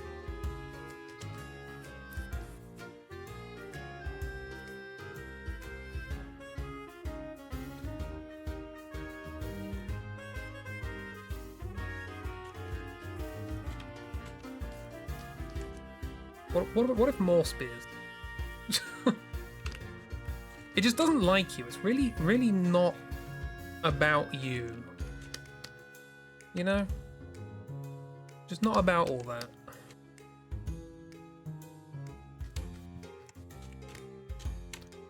So you run along until you come up to sort of like a crumbling edge, and you jump over the crumbling edge, and it's all fun.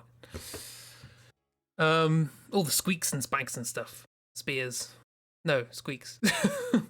I like you were supposed to write spears, but instead of an R you put a K, and I read that as squeaks. So I corrected the wrong letter. And thus, English is not an error-correcting code.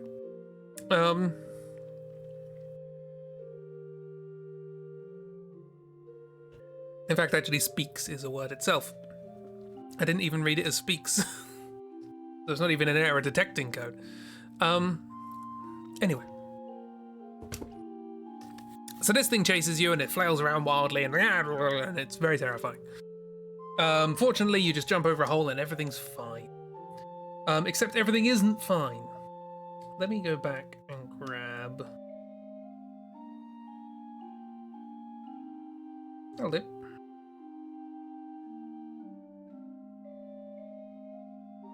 a lot of use out of these drawings.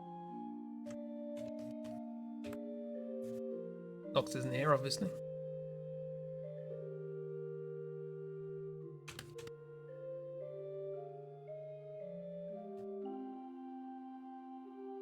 We don't know where Nox is. Last seen in Alexandria, being attacked by big dogs.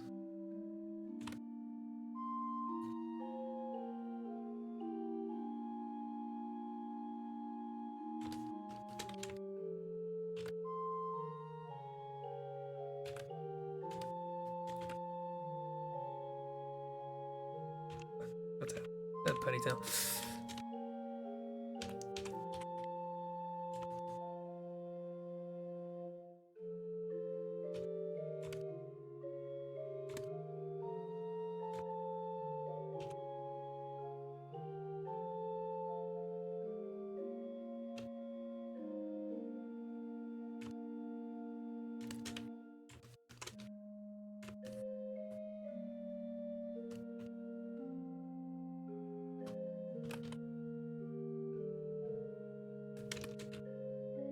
So anyway, it turns out shock horror indeed. It turns out the princess's disguise isn't particularly good. I know.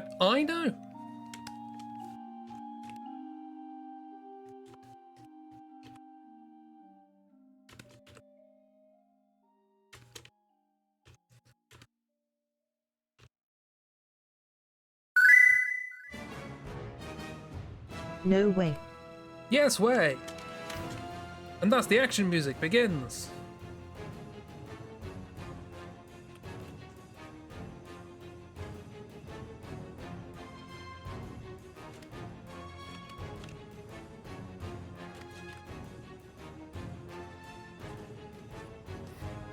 Also, there are various different weapon types that Princess Butterknife can use.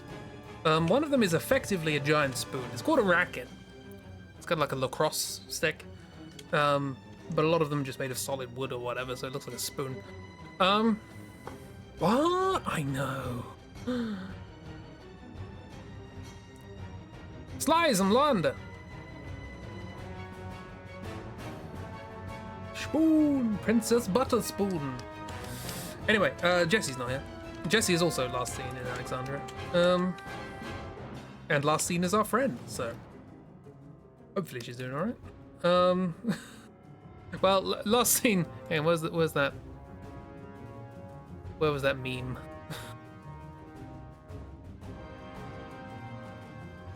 Jeeb's been doing good memes.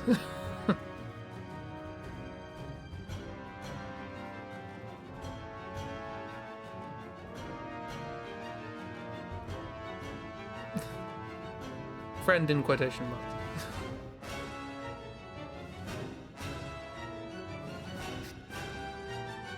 Love that with Quimch, Princess Butterknife, and Simeon you have all the cutlery. We do!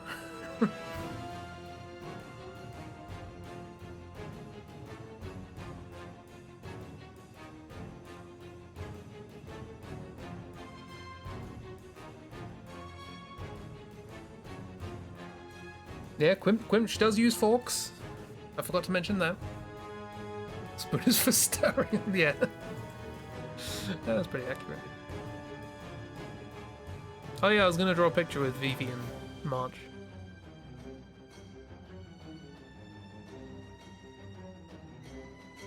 And maybe also the baby from Borderlands? No, we have March and Vivi and Loaderbot and I have forgotten their name. The most named character in that game. Gortys, that's the one. Thank you. The name everybody says constantly is the one I forgot.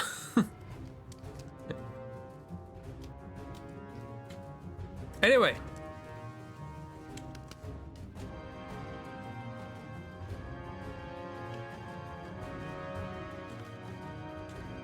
The babe.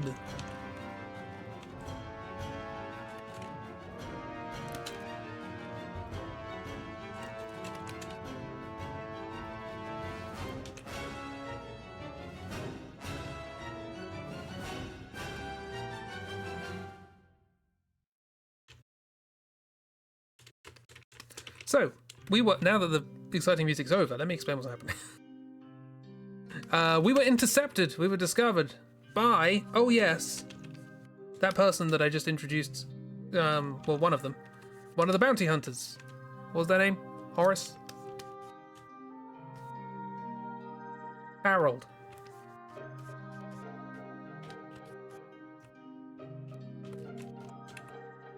Guess why I went and did that cutscene. Now, and they explain why they're here. They're here for the pendant. And the princess is like, I'm not going back to the castle. She's like, that wasn't part of the deal. I'm here for the pendant. I don't care if you won't go back to the castle. The pendant will. Thought of that name for a whole 3 seconds for me and I forgot. I'm sorry. If it helps, the name that actually came into my the name that came into my head first was Hortense.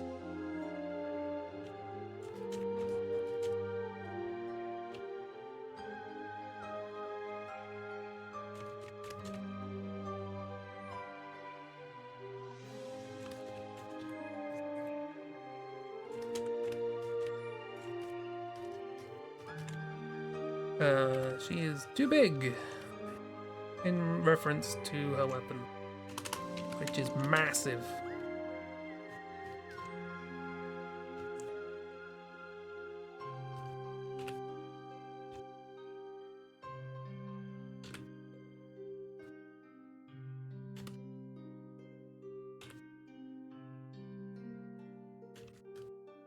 So, in contrast to the previous, like the Black Waltzes, for example, who were all about capturing the princess and bringing her back, in those battles, those enemies will not attack the princess. They will leave her alone. Which makes them not easy fights exactly, but, you know, gives you an advantage. For contrast... This character can't stop killing the princess.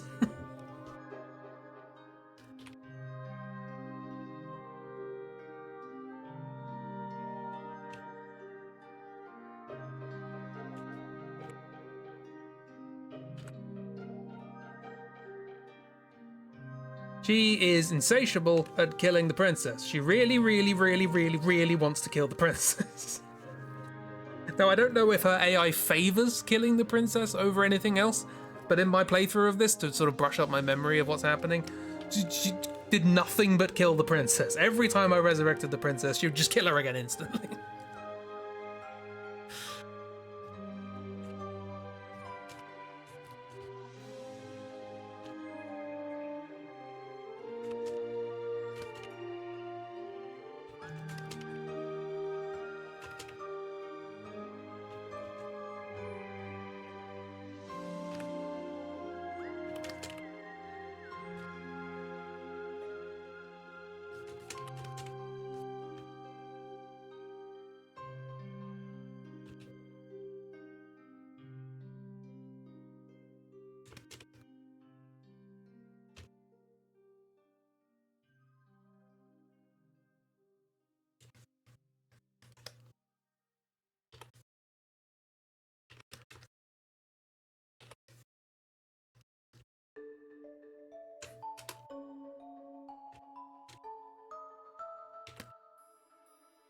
From what little you remember of this fight, yeah, I think she targets Butter Knife a lot more than the others, yeah. It feels, yeah. She's going for her. Like, she asked the queen, like, do you want the princess back alive? Heard, I don't care, and actually internalized, right, kill her. Anyway, because this is a JRPG and we need to win, we defeat her, but she's not dead, she's just like, ugh. Don't think this is the last you've seen of me, and then she runs away with her massive, massive, massive blade. Thank you, Harold. Cool, so we got bounty hunters after us now. That's fun. I guess we can finish off this place. We now enter a series of underground tunnels. which is known as Gargan Roux. No, isn't it? It's Gargan Roux? Yeah, it is Gargan Roux. I don't know why it's called Gargan Roux. Why is it called Fossil Roux? It's something Roux. Kangaroo. And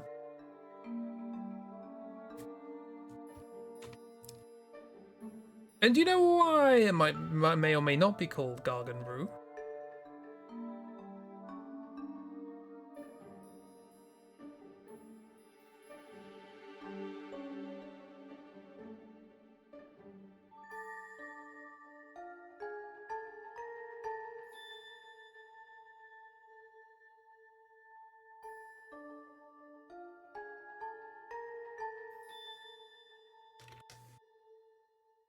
Oh yeah, it's our friends.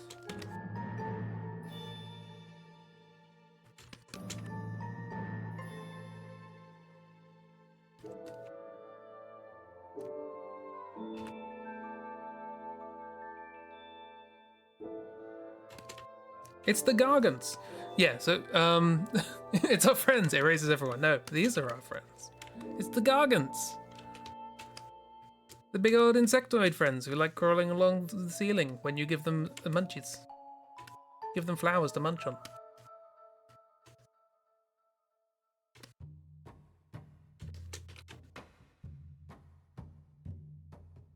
You laughed at that.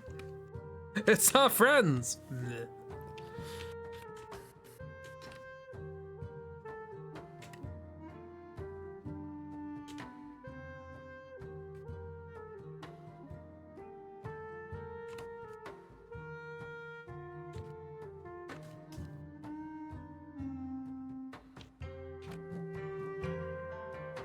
Actually, there was one with these three in it. Could have copied that. Oh well.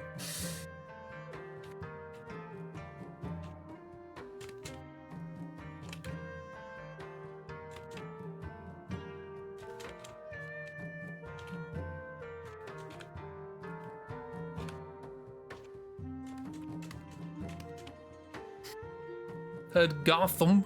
I was very, very confused as to why you would know that word. Gotham? Gotham? Gotham?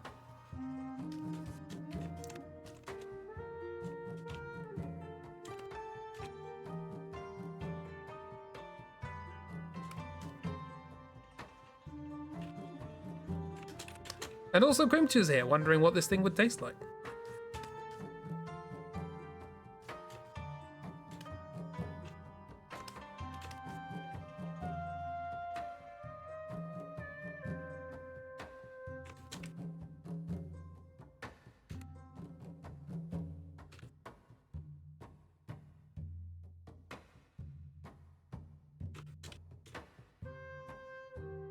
Ooh. Ooh. Well, they look unpleasant. This is the Gotham.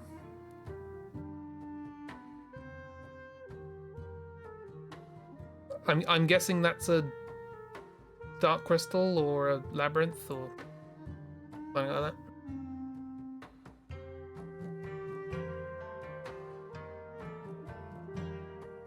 that. No, come, don't need the transportation. Dark crystal, eat.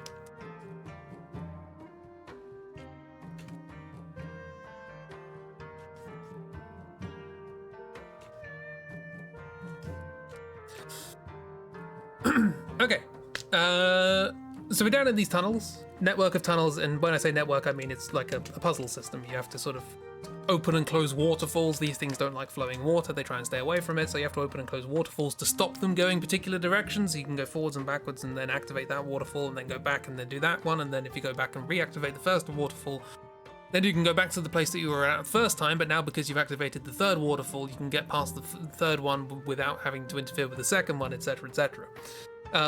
Big ol' puzzle system. However, there's a highlight. Two highlights, actually. Highlight number one.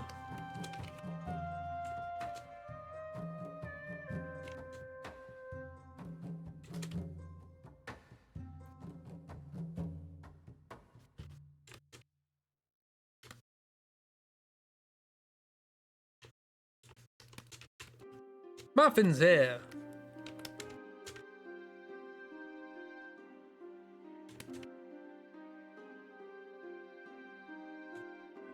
And they need more funds to help their journey. What are they going to sell us this time?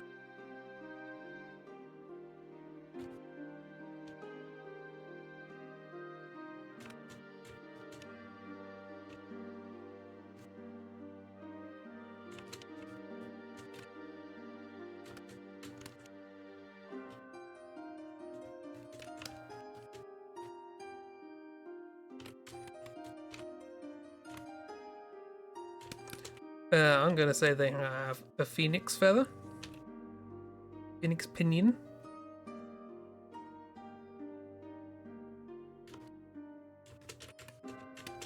An elixir.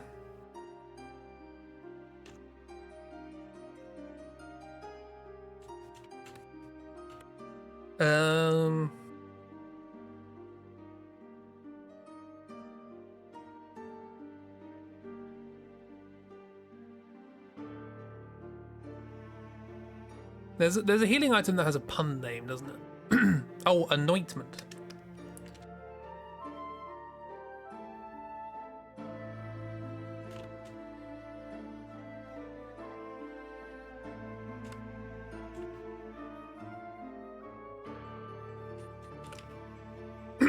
There's anointment, which heals the status effect annoy. I'll be honest, I can't remember what that does.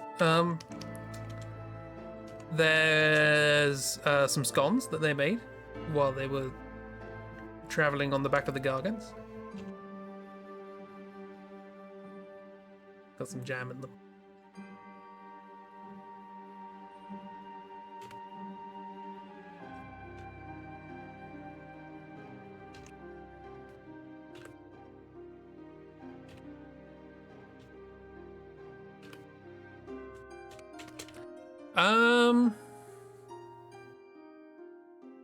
And 2 tickets to the next Tantalus play.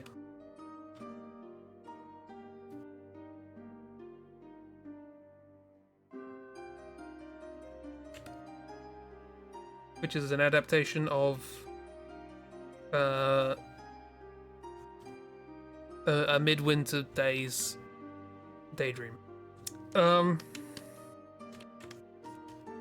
And all for the low price of 444 coins. Wow, what a steal. And you can help them on their journey. Hooray! When afflicted, a character will share half the subsequent damage they've received with other party members when attacked physically. How does that make sense? Anointment is the only way to heal it. I was doing a randomizer of this game. And there's a status effect called Virus, which causes your character to be unable to get experience. And I was doing a randomizer, which means that all of the enemies and all of their moves were randomized.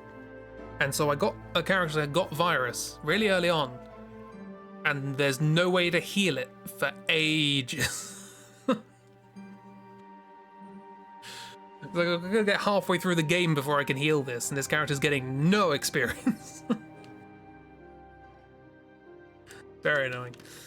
But hey, randomizers, what are you going to do? The other highlight is a little mini game that you can do with a pickaxe, where you pickaxe things.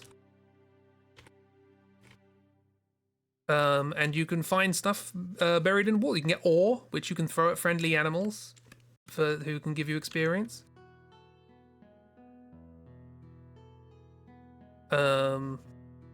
And other cool items, just a little sort of digging mini game sort of thing you can do.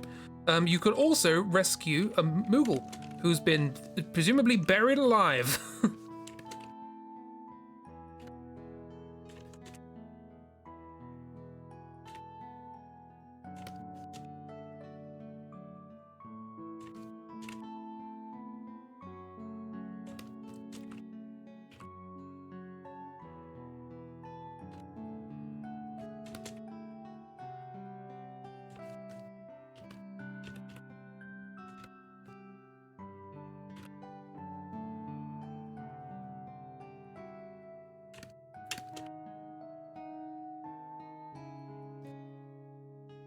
it's just a pile of rocks in the corner, and you sort of hear mumbling behind it. It's like, what if I tap this 20 times with the pickaxe? Oh god, there's a Moogle in there.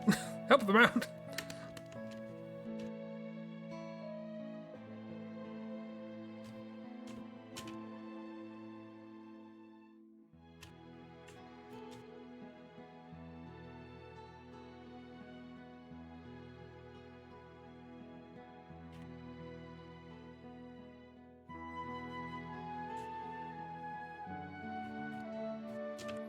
Save them!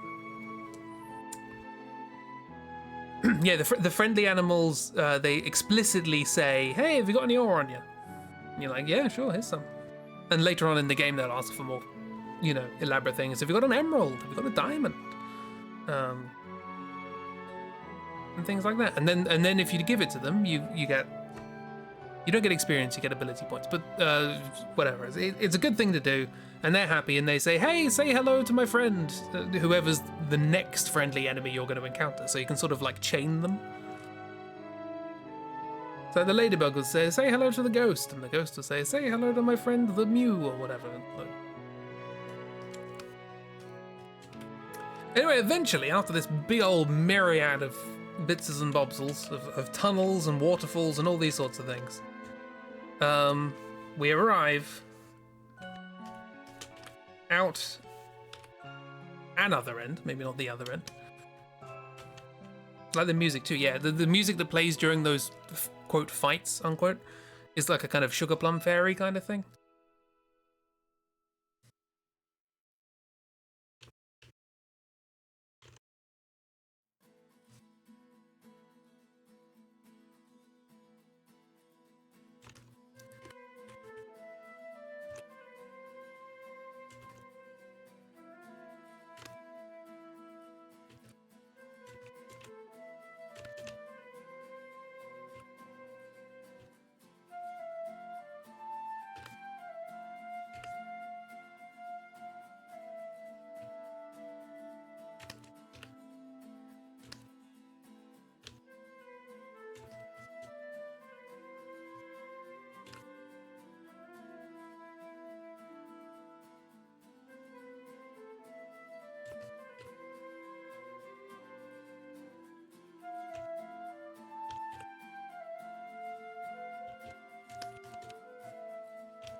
Yes, and we emerge from the tunnels, and we emerge into the daylight, and indeed into really quite considerable daylight.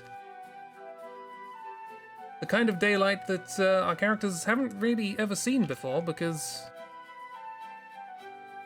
there ain't no mist around.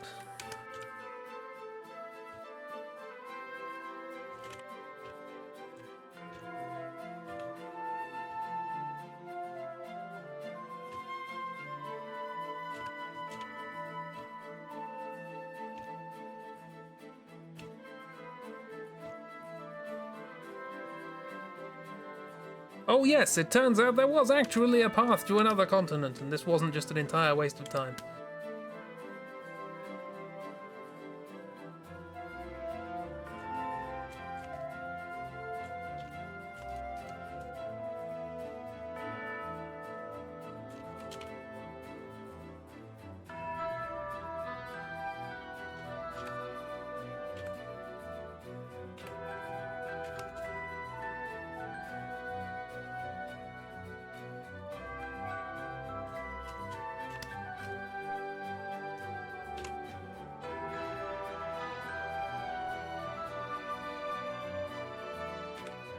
This is not how arms work.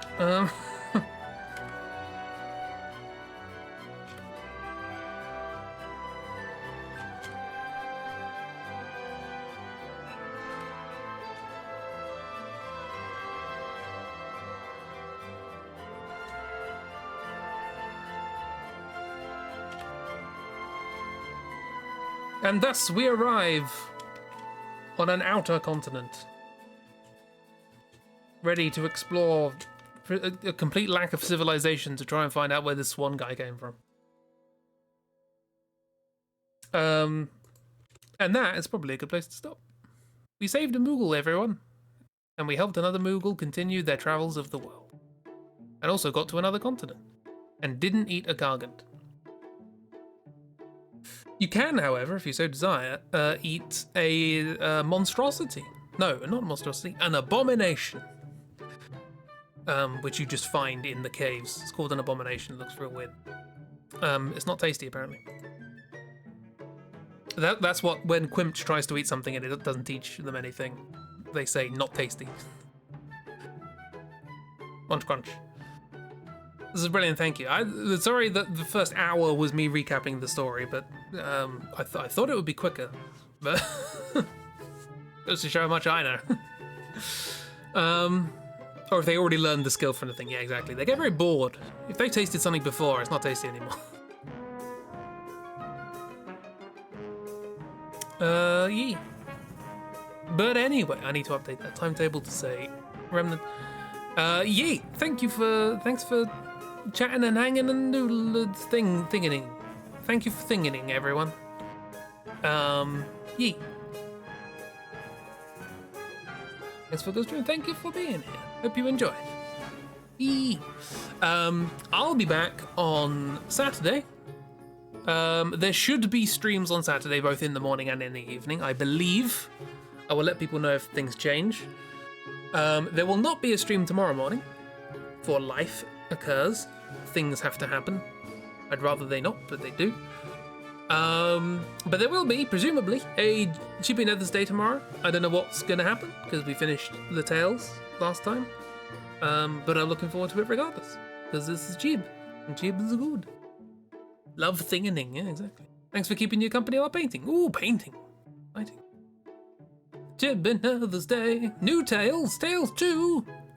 Extended Tales. The extended universe of Loaderbot and Gortys. I'd pay to see that. Except I don't have money. But yeah, so hopefully be back on Saturday. I believe with Celasta. Probably I don't know whether there'll be a music stream in the morning. I usually do music streams on Saturdays, but I'm trying to work out sort of what to do with them to make them more fun. They feel a bit like I just go into my own world for 2 hours and don't pay attention to anything. Hope it's more Loaderbot and Gortys. Me too. They're the only characters in the game, right?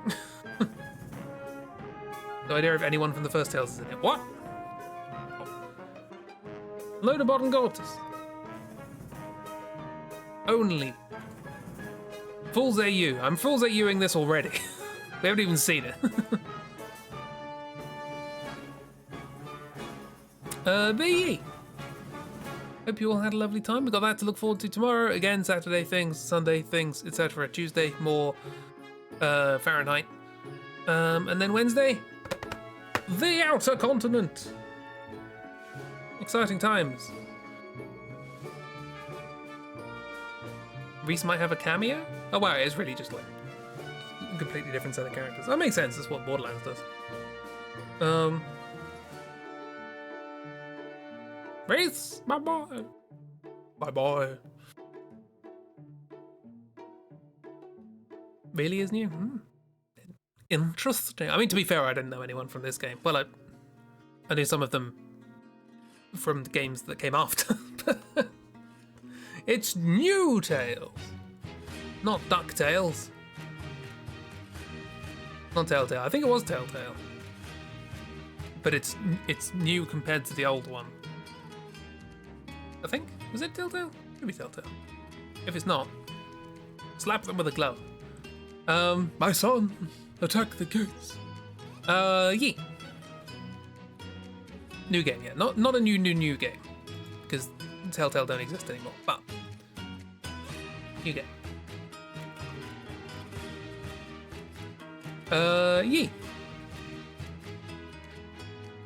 I've said everything I need to say, I think. Have a lovely week, everybody. Do nice things for yourself. Get ice cream. And if you don't have ice cream or can't get ice cream, get scones. Muffin would want you to have scones. Or muffins. Both work. Bye, everybody. Bye. Thank you for hanging. Bye.